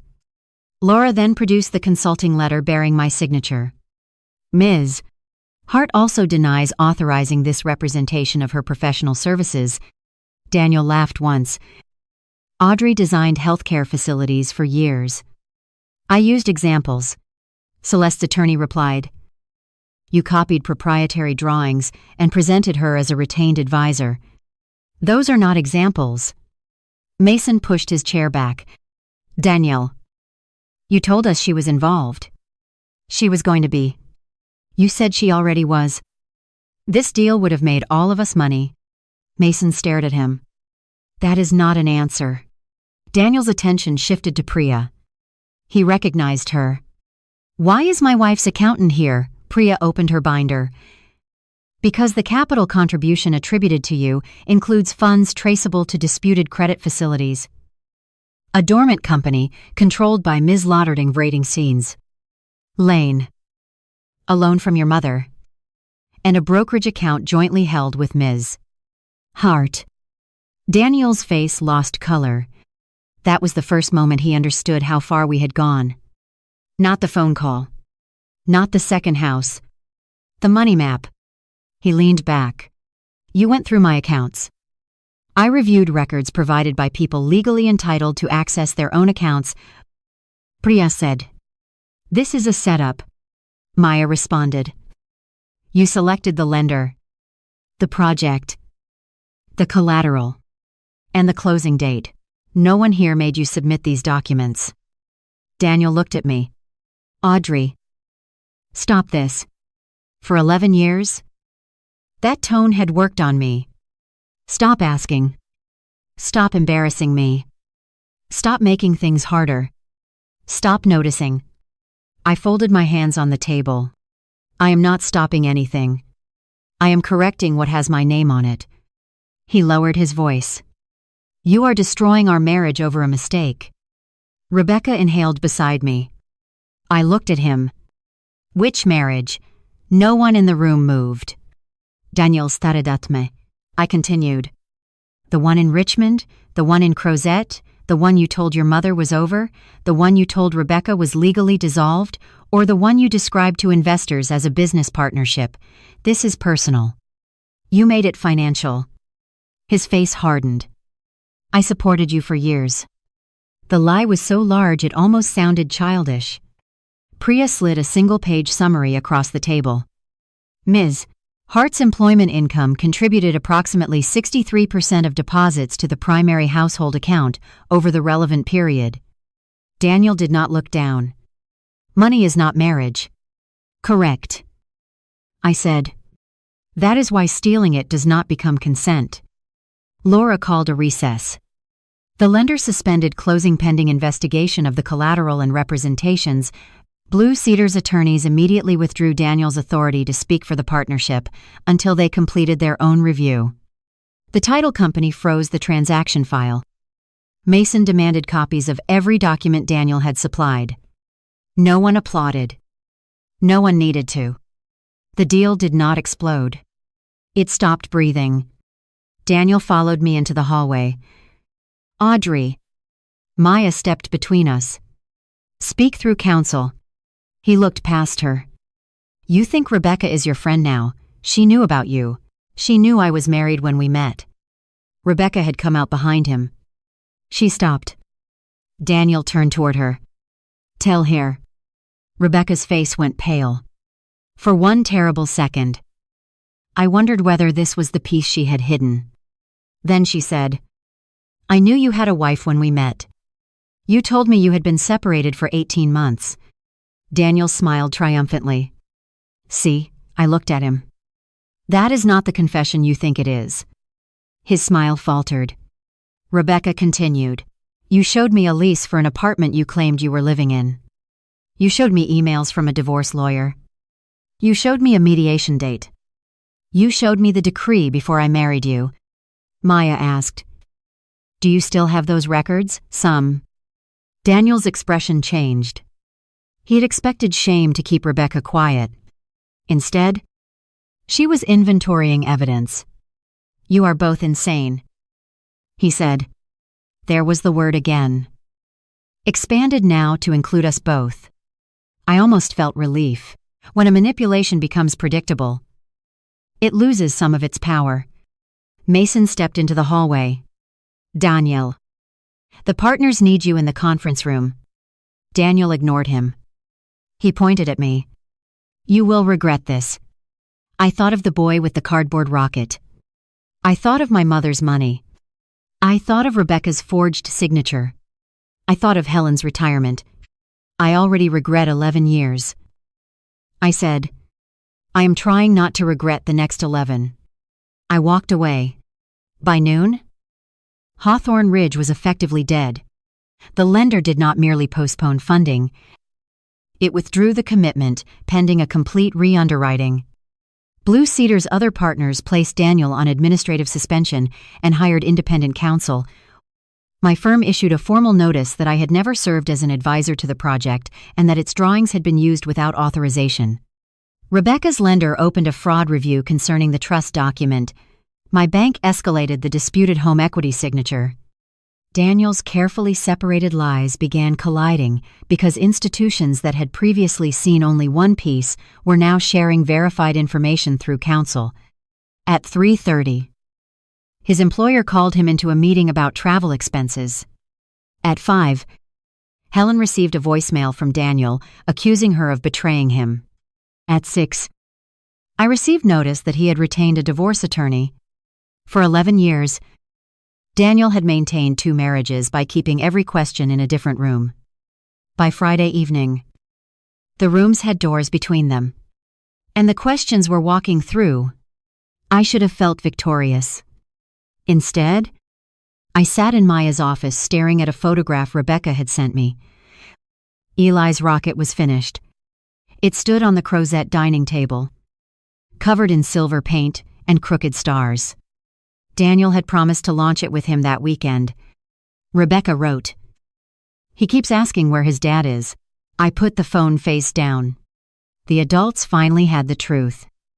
Now we had to decide how much of it a 6-year-old should carry. The weekend after the failed closing was the quietest of my adult life. Daniel did not come home.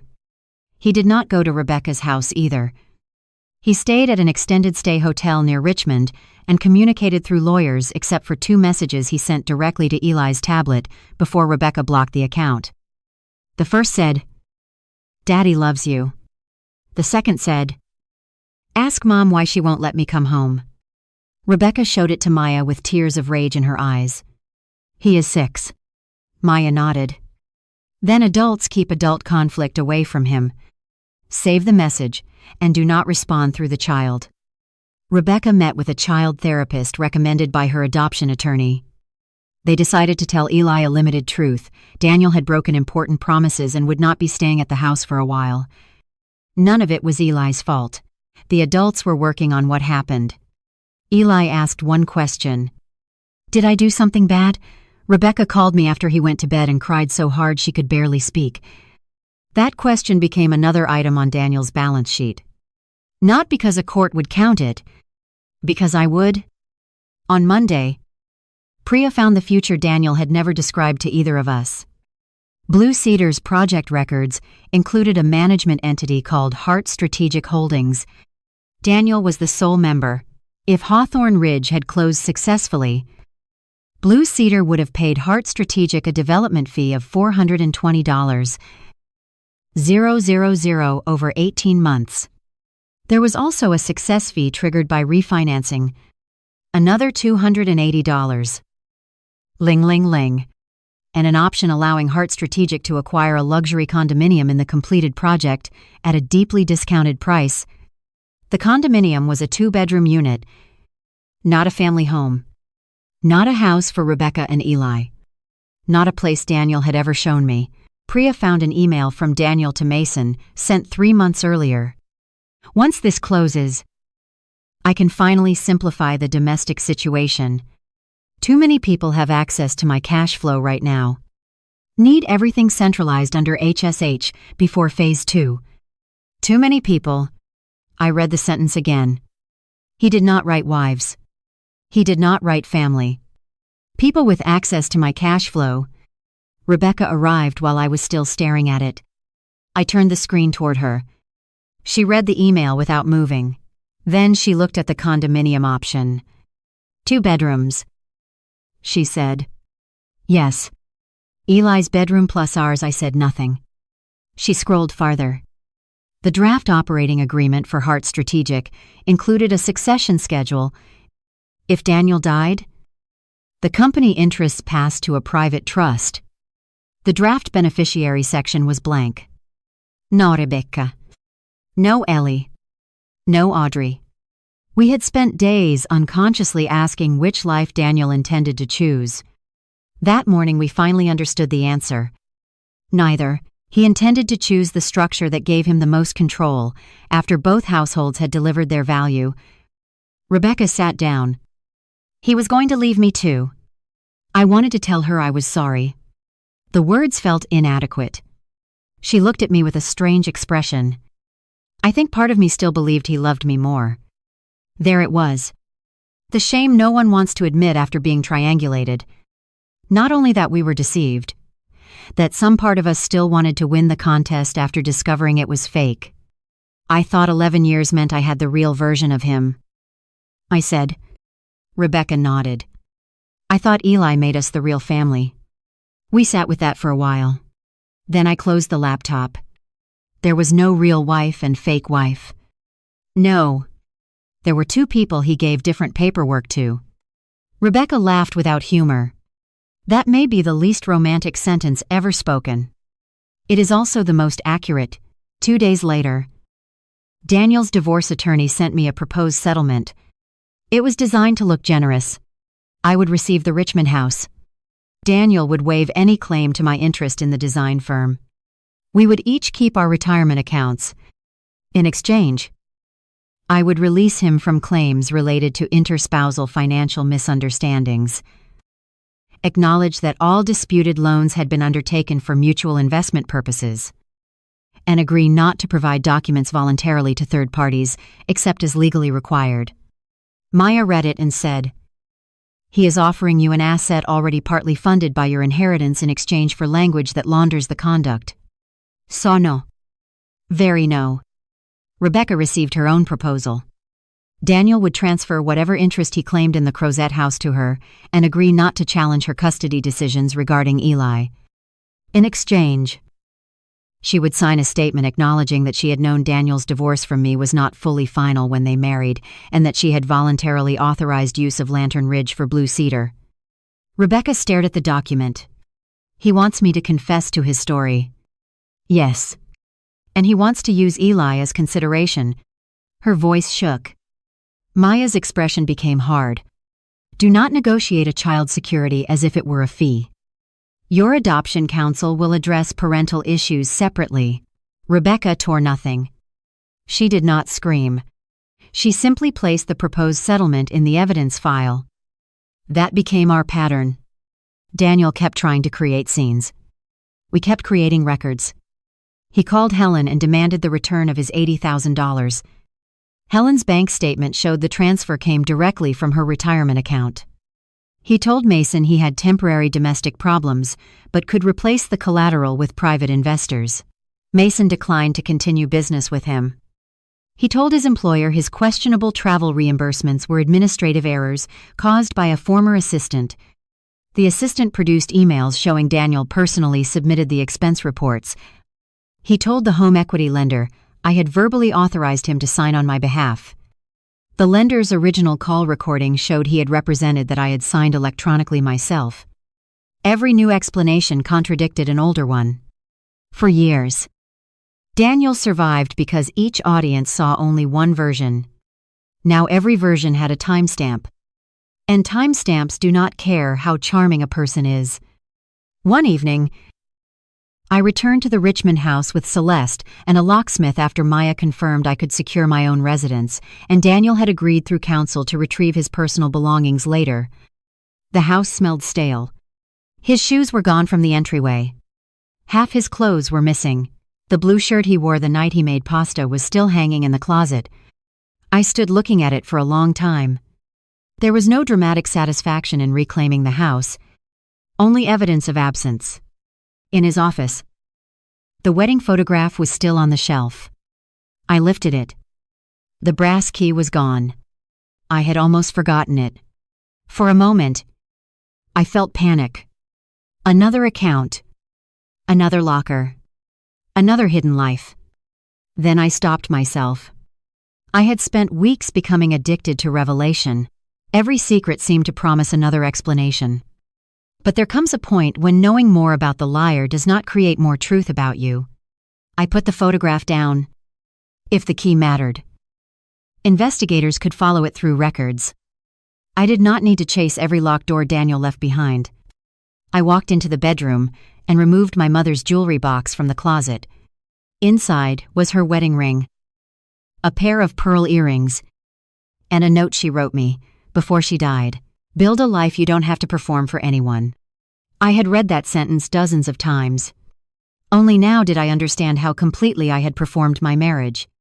The successful couple, the renovated house, the travel photographs, the tasteful Christmas cards.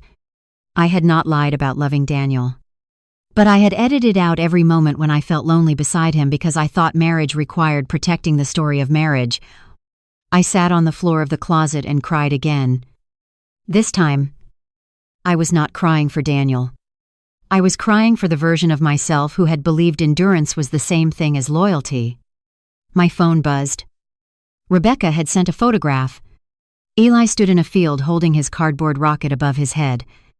She had taken him to launch it herself. The rocket had barely gone 6 feet before falling sideways into the grass. Eli was laughing anyway. Rebecca wrote he said it still counts. I smiled through tears. Some things fail and still teach you how to build the next one better. The next phase was uglier because it had no dramatic rooms and no single moment when everyone understood the truth. It was discovery. Emails, statements, sworn questions, calendars, screenshots, phone records, loan files, Copies of documents that looked almost identical until someone placed them side by side. Daniel's attorneys changed his story again. He no longer denied that he signed my name on some documents. Now he argued that I had given him broad permission to manage household finances and that signing on my behalf was consistent with how we operated as a married couple. They produced old messages from me. Handle the insurance renewal. I trust you. Can you deal with the bank? I'm in meetings all day.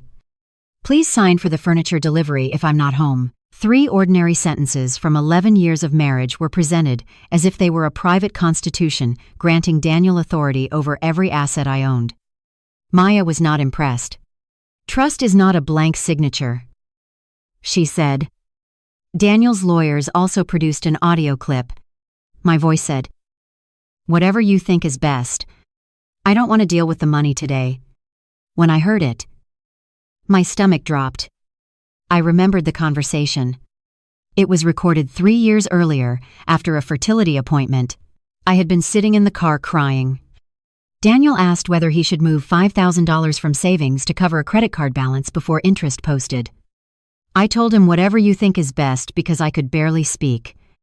Now he was using the sentence to justify a 6-figure home equity line 18 months later.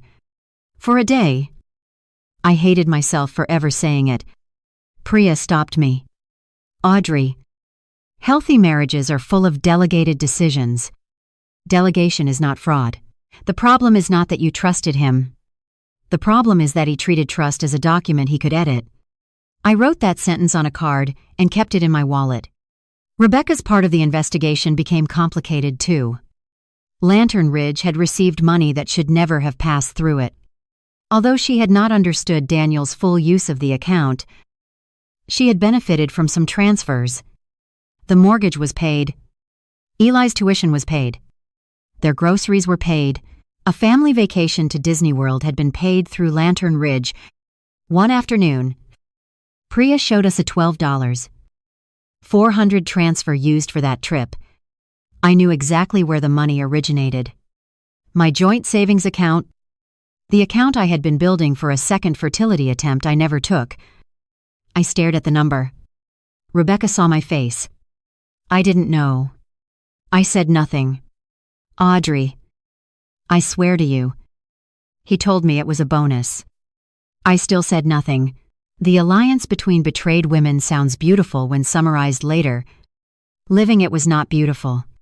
I was not always generous. Rebecca was not always blameless in my imagination. Sometimes I looked at her and saw the kitchen Daniel chose instead of mine. Sometimes she looked at me and saw 11 years of legitimacy she thought she had been promised.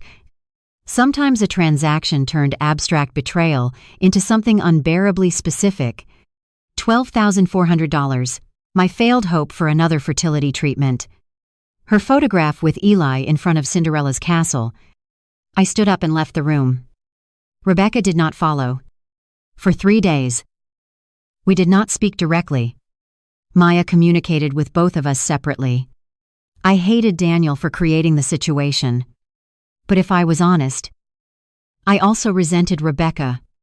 That resentment frightened me because it was exactly the division he had depended on. The 4th morning, a package arrived at my office. Inside was a small photo album. No note.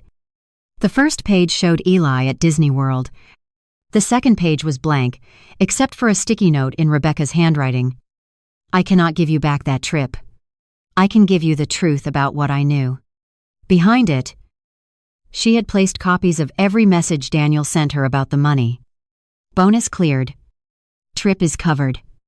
Lantern Ridge reimbursement came through. Don't worry about the cost. I want Eli to have this. There was no message from Rebecca asking him to take money from me. There was no evidence she knew where the funds originated. I closed the album. That evening, I drove to Crozet. Rebecca opened the door and looked surprised. Eli is at a friend's house. Good. We sat at her kitchen table. The same table where the cardboard rocket had been built. I was angry at you. I said. I know. Part of me still is. I know. She did not defend herself. That made it easier, Did you ever ask where his money came from? She thought before answering. Not enough. Why, her eyes filled. Because I wanted the answer to be that someone finally chose us. The honesty hurt. She continued. After my sister died, I went from being 28 and single to raising a baby in a month. Daniel arrived with solutions. He paid bills. He knew how to fill out forms. He went to pediatric appointments. I asked less than I should have because asking might have threatened the thing making my life easier. I looked around the kitchen. That does not make you responsible for his forgeries. No. But it means I need to stop telling myself I saw nothing. I saw things I chose not to examine. I understood that better than I wanted to. So had I. Not another wife. But other things. Daniel's irritation when I asked about bonuses. His insistence on controlling passwords. The way he mocked my questions as anxiety. The strange gaps in travel stories I stopped challenging because I did not want another fight. We had both confused peace with the absence of questions. I am not going to pretend we're friends because the same man lied to us. I said. Rebecca nodded. Neither am I. But I will tell the truth about what happened to you. And I will tell the truth about what happened to you. That was stronger than friendship. It was a boundary with evidence. Wegslater. Daniel sat for a formal deposition in the civil disputes surrounding the property and Blue Cedar transaction. I did not attend in person. But Maya later walked me through the transcript. Question. Did Audrey Hart authorize you to sign the home equity application on her behalf? Answer. She authorized me generally to manage finances. Question. Did she authorize that specific loan? Answer. We discussed leveraging the house many times. Question. Identify one date. Answer. I don't recall. Question. Identify one written message.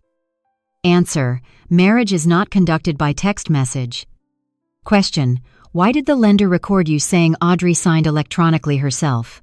Long pause. Answer. That may have been a misunderstanding. Then came Rebecca's trust agreement. Question. Did Rebecca Lane sign the document? Answer. She agreed to the transaction.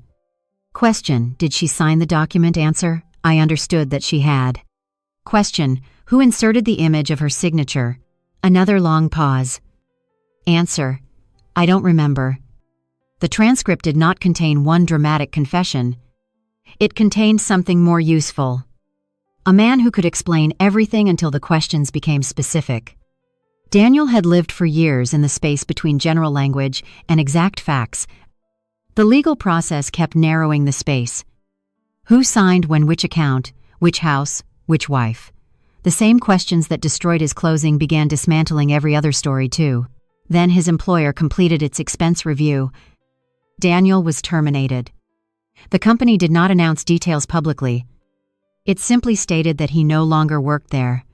Within hours, he sent me a message from a new number. You happy now? I looked at it for a long time. 6 months earlier, that question would have pulled me into an argument.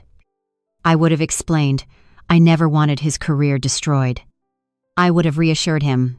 I would have taken some piece of responsibility just to reduce the conflict. This time, I saved the message and blocked the number. His consequences were not my emotion. They were his record-meeting reality. Daniel's termination did not end anything. It changed the pressure. Without his salary and without the Hawthorne Ridge deal, the entire machine he had built lost the income required to keep moving. The hotel bill became expensive. Legal retainers became expensive. 2 mortgages were expensive. The hidden credit card was expensive. Blue Cedar wanted its advances accounted for. His former employer wanted disputed reimbursements reviewed. Helen wanted her retirement money back. The bank wanted an explanation for the home equity documents. For years, Daniel solved every shortage by moving trust from one person to another. Now, no one was extending new trust. That was the real collapse. Helen asked to see me in person. We met at a quiet restaurant halfway between Richmond and her home in North Carolina.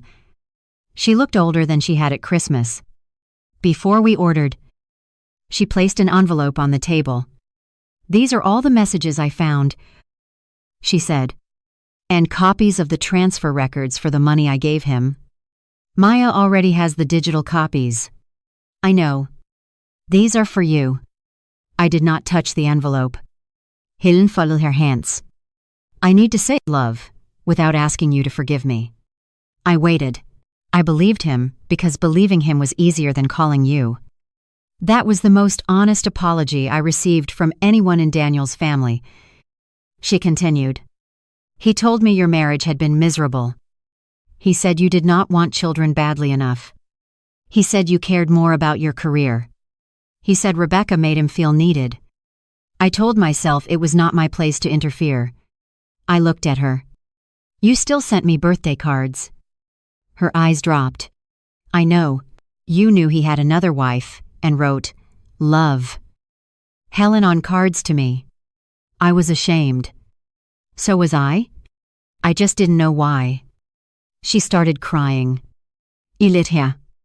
Compassion does not require immediate absolution.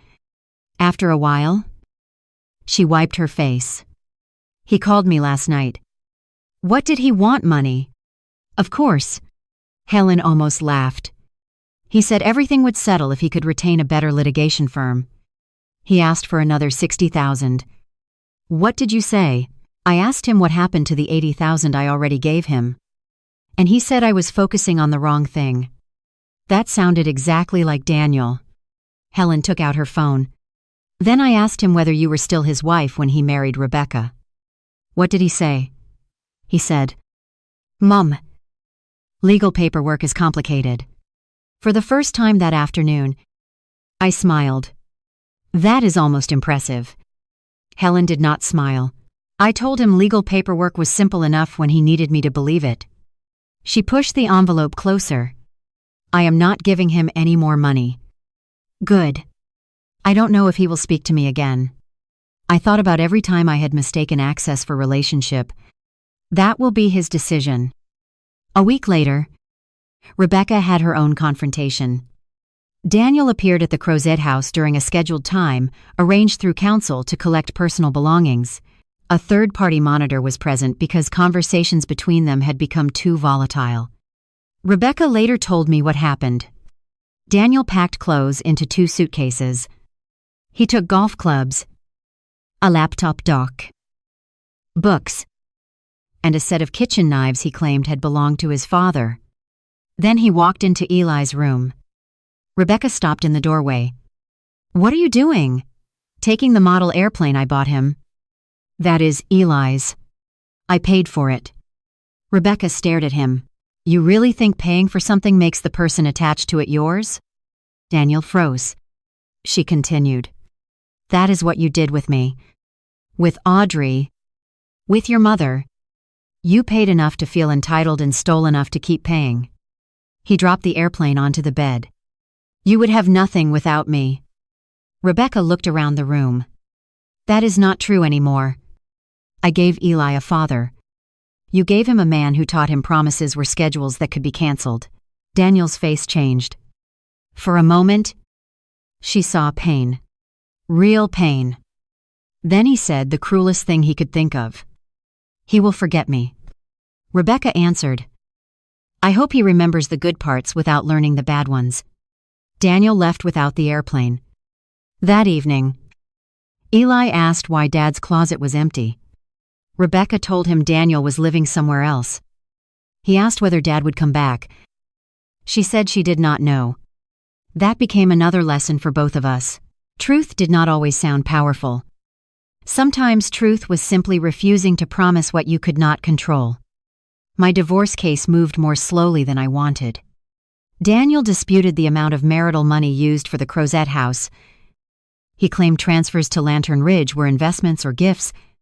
He claimed the home equity borrowing had been verbally authorized. He argued that my design firm interest had benefited from his networking and should be valued accordingly. Maya responded with documents. Deposit histories. Emails. The lender recording. My firm's partnership agreement. The fake divorce decree.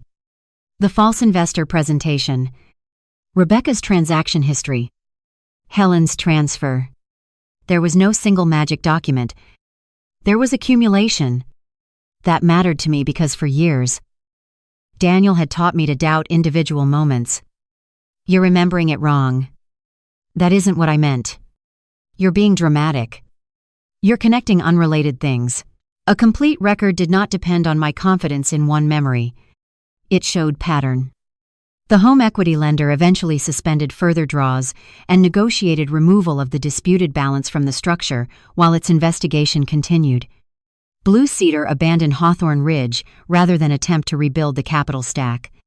The partnership pursued its own claims regarding Daniel's representations and expenses. Rebecca shut down Lantern Ridge after preserving the records and working through the accounting issues with professional advice.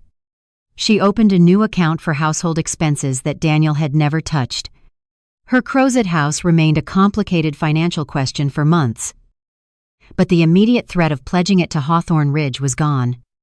My firm sent formal notices to every recipient we could identify who had received the false advisory materials.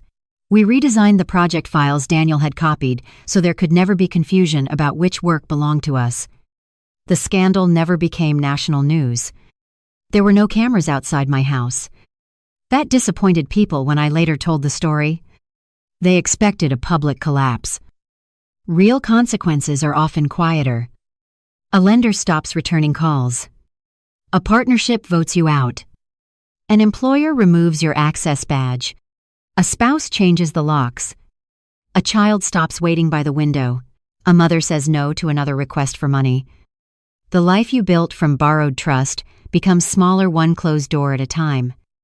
Daniel's world did not explode. It lost oxygen. And every time someone stopped believing the version he needed, he had one less room in which to perform it. 7 months after I picked up Daniel's phone, we entered mediation. By then, I barely recognized the rhythm of my old life. I no longer checked Daniel's travel calendar because he no longer lived with me. I no longer waited for his car in the driveway. I no longer built dinner around the possibility that a client emergency might suddenly send him to another city. The Richmond house had become quiet in a different way. At first, every room felt like evidence. Then it slowly became mine again. I repainted Daniel's office a warm gray and turned it into a materials library. I replaced the oversized desk he loved with open shelving for stone, wood, textile, and lighting samples. The wedding photograph disappeared into a document box Maya told me not to throw away yet. I kept my mother's note on the wall. Build a life you don't have to perform for anyone. Mediation took place in a downtown law office with separate conference rooms. Daniel was in one. I was in another with Maya and Priya. For 10 hours. Proposals moved back and forth. Daniel wanted the Richmond house sold. Then he wanted credit for money he claimed to have invested in the Crozet house. Then he wanted me to assume half of certain Blue Cedar-related debts because he argued the project had been intended to benefit our marriage. Priya responded with a spreadsheet showing exactly which accounts funded each transfer and which representations had been made to lenders. At one point, Daniel's side sent over a demand that I sign a mutual non-disparagement clause so broad it would have prevented me from discussing the facts of the marriage with future employers, lenders, or even certain family members. I crossed out the paragraph. Maya looked at me. You are sure I will agree not to harass him? I will not agree to pretend the record does not exist. The next proposal narrowed the language. I rejected that too. By evening, the structure finally became practical. The Richmond house would remain with me subject to resolution of the disputed line of credit. My interest in the design firm remained mine. Daniel relinquished claims tied to my mother's traceable inheritance contribution. Certain debts connected to Blue Cedar and his undisclosed borrowing were allocated away from me as part of the negotiated resolution. We divided legitimate marital assets through the ordinary process, rather than allowing every dollar to become a symbol and Eversizadadak. I did not get back every cent. Daniel had moved through our joint accounts. That surprised some people later. They wanted justice to look like perfect arithmetic. It rarely does. Some money had become mortgage principal in another house. Some had paid for groceries, a child 8 years earlier. Some had disappeared into fees, travel, interest, and failed development costs. Untangling every transaction would have consumed more time and legal expense than recovering it was worth. So I made decisions, not forgiveness. Decisions. I fought hardest for the assets connected to my mother's inheritance, my professional ownership, and the debts created through disputed signatures. I let smaller issues go when chasing them would cost more than the money itself. That was another kind of freedom Daniel never understood. He believed winning meant possessing the maximum amount. Sometimes winning is deciding what no longer gets to occupy your life. Late that evening, I walked to the restroom and found Daniel alone near the elevator. For the first time in months, there was no lawyer directly beside either of us. He looked thinner. His hair had more gray at the temples. I felt no satisfaction. He looked like a man, not a villain in the final act of a story. Audrey. I stopped several feet away. What? He glanced toward the conference rooms. Can we talk for 1 minute? You have one. He looked down. I never meant for it to become this. The sentence was so familiar, I almost completed it for him. What did you mean for it to become? He shook his head. I don't know. At first, Rebecca was temporary. Then Eli came into it. Then I loved him. Then there were bills. Then there was the house. I kept thinking I could solve one thing before the next thing mattered. By lying to both of us, I thought I was protecting everyone. From what he looked at me, from losing me, I almost laughed. Daniel, you built a second family because you were afraid people might lose you. You don't understand what it felt like after the fertility treatments. You shut down. I felt useless. There it was again. The explanation shaped like blame. You were allowed to be unhappy. I said, you were allowed to leave me. You were allowed to tell me our marriage was over. You were not allowed to forge a divorce and keep using my life as collateral. He flinched at collateral. Good. It was the correct word.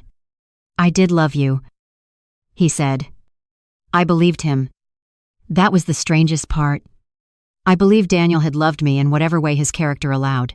But love that requires another person's ignorance is not a partnership. Maybe you did. I said, but you loved Access more. His face changed. That's not fair. No. Fair would have been one wife knowing the truth. The elevator arrived. I stepped inside. Daniel put one hand against the door before it closed. Do you hate me? I thought carefully. Months earlier, I would have wanted a devastating answer. Now the truth was simpler. Not enough to keep organizing my life around you. I pressed the lobby button. He removed his hand. The doors closed. That was the last private conversation we had as husband and wife. Rebecca's legal situation followed a different path. Because Daniel had been legally married to me when he went through the ceremony with her, the status of their purported marriage was addressed separately from my divorce. Her lawyers worked to untangle property, reliance, and the documents Daniel had used to convince her he was free to marry.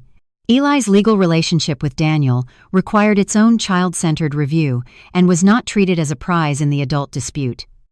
Rebecca refused every attempt to make the boy carry messages between them. When Daniel wanted contact, it went through the appropriate channels. When he canceled, Rebecca did not invent excuses. She told Eli, Dad could not come today. I know that hurts. No false flight delay. No imaginary conference. No story about traffic. The boy deserved disappointment that was real, more than reassurance built from another lie.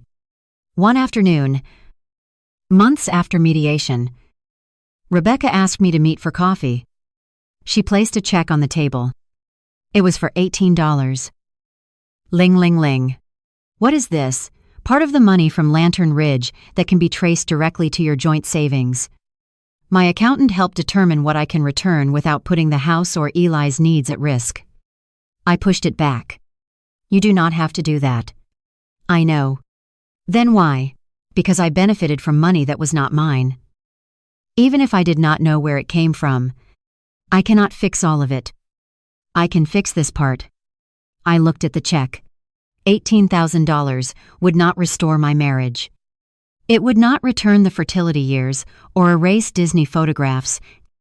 But the money was not really what moved me. Consent did.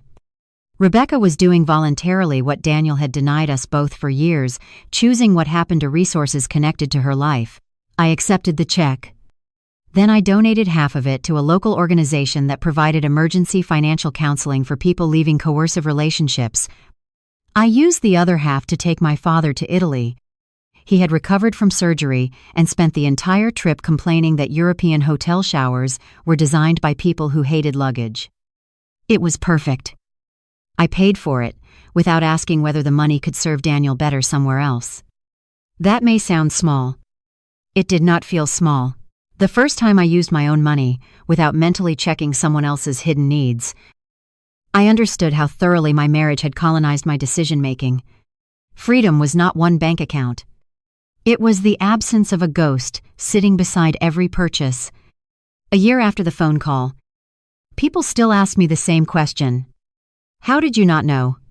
Sometimes they meant it kindly. Sometimes they meant it as accusation disguised as curiosity. I stopped answering defensively. I told them the truth. I did know things. I knew Daniel traveled more than his colleagues. I knew some stories felt thin. I knew he became irritated when I asked about money. I knew our marriage had become a system where peace depended on my willingness not to inspect certain rooms too closely. What I did not know was the specific architecture he had built behind those feelings. Suspicion is not evidence. And love can make a person very skilled at explaining away the distance between the two. My work changed after the divorce. Not because I became someone new. Because I stopped apologizing for the parts of myself Daniel had trained me to minimize. I asked direct questions in meetings. I challenged vague budgets. I refused, rushed approvals. I told younger designers that being collaborative did not mean surrendering professional boundaries. Celeste eventually asked me to lead a new internal risk review program for projects involving outside developers. You have become unbearable about documentation, she said. Thank you. It was not entirely a compliment. I am accepting it as one. We laughed. The copied Hawthorne Ridge plans became part of a training example inside our firm, stripped of personal details. We improved file permissions, watermarking, remote access controls, and consultant authorization procedures. I hated that my private betrayal had exposed a professional vulnerability. I also refused to waste the lesson. Rebecca rebuilt more slowly. She returned to event planning part-time under a new business name, unrelated to Lantern Ridge. She hired a bookkeeper and gave no romantic partner access to the account. The first time she told me that, she smiled. I have become very boring about passwords. Boring is underrated. Eli turned 7. He became obsessed with planets. For his birthday, Rebecca rented a small planetarium at the Science Museum and invited 8 children from his class. I was invited too. I almost did not go. I worried my presence would make the day about Daniel. Rebecca said, "It won't Estinus dirtier. Unless you plan to explain bank fraud during the cake." I went. Eli remembered me vaguely as Mom's friend Audrey. That was enough. He did not need to know that his voice had changed my life. He did not need to carry the fact that a 6-year-old asking when his father would come home had exposed 2 marriages and a financial scheme. Children should not be recruited into the mythology adults build around survival. At the planetarium, Eli leaned back in his seat as stars filled the ceiling. The narrator explained that the light from some stars travels for years before reaching us. We see something bright, even though what created it may already have changed. I thought about marriage. Not because the metaphor was perfect, because it was uncomfortable. For years, I had been living by old light. A proposal, a wedding, a renovated kitchen, a man who held my hand through my mother's funeral, a husband who once drove 3 hours to bring me soup when I was sick on a project site. Those moments had been real when they happened, but I kept using their light to navigate long after the source had changed. That did not make me foolish. It made me human. After the show, Rebecca and I stood near the museum entrance while children chased each other around a model spacecraft. "Do you ever miss him?" she asked. I knew exactly who she meant. "Sometimes." She looked relieved. Me too. Neither of us apologized. Missing someone is not consent to be harmed by them again. You can miss the person who made pancakes and still refuse the person who forged signatures. You can remember the sweater and keep the evidence. You can love a memory without reopening a door. Daniel's legal problems continued beyond our divorces and property disputes.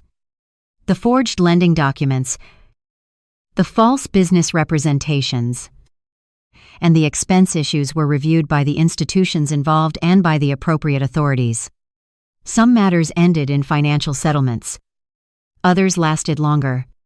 Blue Cedar's former partners pursued claims over money spent on the failed closing and the false advisory materials. Daniel never became the developer he imagined himself becoming. The Hawthorne property was eventually purchased by a completely different group. My firm was invited to bid on the renovation. I declined, not because I was afraid of the building, because I did not need to reclaim every site Daniel had touched. I had other work. Better work. The most surprising consequence belonged to Helen. After refusing Daniel's request for more money, she joined a financial literacy group at her community center. She told me she had spent her entire life assuming scams happened to stupid people. Then my own son scammed me. She said, "That was humbling. We were not close after the divorce, but twice a year." She sent a short message. "I hope you are well." I answered honestly, "I am."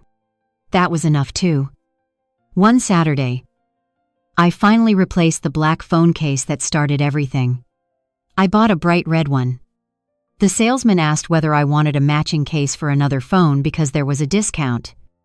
I laughed so suddenly, he looked concerned. "No," I said. "Absolutely not." I drove home with the red phone on the passenger seat. At a stoplight, it rang. For half a second, my body remembered that Tuesday morning, the pharmacy parking lot, the child saying "Daddy," the woman asking whether she was still his wife. Then I looked at the screen. "Bria," I answered. "Please tell me you are not calling about a hidden account." She laughed. "I am calling about dinner. Normal people still do that." Normal. For years, I thought normal meant not asking questions. Now normal meant knowing who was on the other end of the phone. We met Rebecca after work. The three of us had dinner at a small restaurant with no history attached to it. No proposal had happened there. No forged document had been signed there. No husband had told two different women the same story there. It was just a restaurant. I had forgotten how peaceful places could feel when they were not required to symbolize anything. Priya raised her glass. To boring financial statements, Rebecca raised hers. To unique passwords, I lifted mine. To answering the wrong phone, we laughed. Then my smile faded. Because the sentence was not entirely a joke. I had spent months wishing I had never picked up Daniel's phone. If I had taken mine that morning, perhaps the marriage would have continued another year. Maybe two. Hawthorne Ridge might have closed. Both homes could have become collateral. Rebecca might have signed the trust. Daniel might have centralized the money and moved on to whatever he called Phase 2. My ignorance had felt like stability because I did not know the price accumulating underneath it. The wrong phone did not destroy my marriage. It showed me the marriage Daniel had already built. There is one last part of the story people misunderstand. They assume Rebecca and I became best friends because stories prefer symmetry. The first wife and the second wife discover the truth. Join forces, defeat the liar, and walk into the sunset as sisters. Life was less polished. Rebecca and I cared about each other. We trusted each other with facts. We could sit across a table and say things almost no one else would understand. But we also represented painful chapters in each other's lives. Sometimes months passed without us speaking. That was healthy. Daniel had forced intimacy between us through deception. We refused to turn that into another obligation. When we met, it was because we chose to. Choice became the most important word in my life. I chose which projects received my time. I chose who entered my house. I chose how much money I shared and why. I chose when to answer a phone. I chose not to explain every boundary to people who benefited from me having none. For years, Daniel's favorite sentence had been, "Trust me." I used to think trust meant suspending questions. Now I understand the opposite.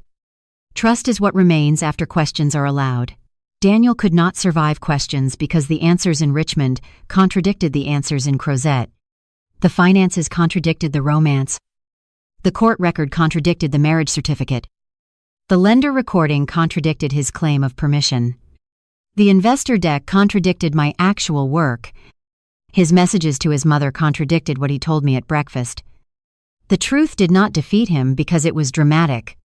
It defeated him because it was consistent. On the second anniversary of the day, I grabbed his phone. I happened to drive past the old pharmacy where I had taken Rebecca's call. The store was open now under a different name. I almost kept driving. Then I pulled into the parking lot and parked in roughly the same place. I sat behind the wheel with my red phone beside me. The memory came back with extraordinary clarity. "Is she still your wife?" The little boy's voice. "Daddy, when are you coming home?" The address? I remembered how small I felt in that moment. As though someone had erased 13 years of my life with one call. But nothing had been erased. My years were still mine. The money I earned was still evidence of my work, even when some of it had been stolen. The house I renovated still held my choices even after Daniel left. The marriage had been real to me, even if he had violated it. My love had not become foolish simply because the person receiving it was dishonest. That distinction saved me from spending the rest of my life ashamed of having trusted someone. I opened the glove compartment. Inside was the little card on which I had written Priya's sentence months earlier. Trust is not a blank signature. The edges were worn. I no longer needed to carry it. I put it in the small recycling bin beside the pharmacy entrance. Then I called my father and asked whether he wanted lunch. He said, "Only if you're buying." Italy ruined me. I laughed. "Fine, I'm buying." On the drive to meet him, my phone rang through the car speakers. Unknown number. He let it ring. Maybe it was a client. Maybe spam. Maybe someone important. The point was that I no longer believed every ringing phone demanded access to me. At the next light, the call stopped. I drove on. I used to think the most shocking part of my story was discovering my husband had another wife. It wasn't. The most shocking part was discovering how many parts of my own life I had stopped inspecting because one man trained me to believe questions were disloyal. The phone only opened the first door. Behind it were 2 homes. Forged papers. Stolen equity. False business records. A little boy waiting for a father. A mother draining her retirement. And 2 women who had each been told the other one was the problem. Daniel's greatest skill was not lying. It was separation. He separated the money from the source, the promise from the person who heard it, the signature from consent, the husband in Richmond from the father in Crozet, the wife he blamed from the wife he reassured. Once those pieces were placed on the same table, his story could not survive. That is why I never regret answering that call. I grabbed my husband's phone by mistake. But the woman on the other end did not steal my marriage from me. She gave me an address. The address gave me a pattern. The pattern gave me the truth. And the truth gave both of us something Daniel had spent years taking away: one document, one transfer, and one lie at a time. The right to choose our own lives. People still ask what I would have done if Rebecca had hung up before giving me the address. I don't know. Maybe I would have noticed the bank transfer later. Maybe the Hawthorne closing would have forced the issue. Maybe Daniel would have made another mistake. But that is not the question I carry with me. The question I carry is simpler. Once the truth called, did I answer? Yes. And I stayed on the line. Scriptwriter Nguyen Van Chien.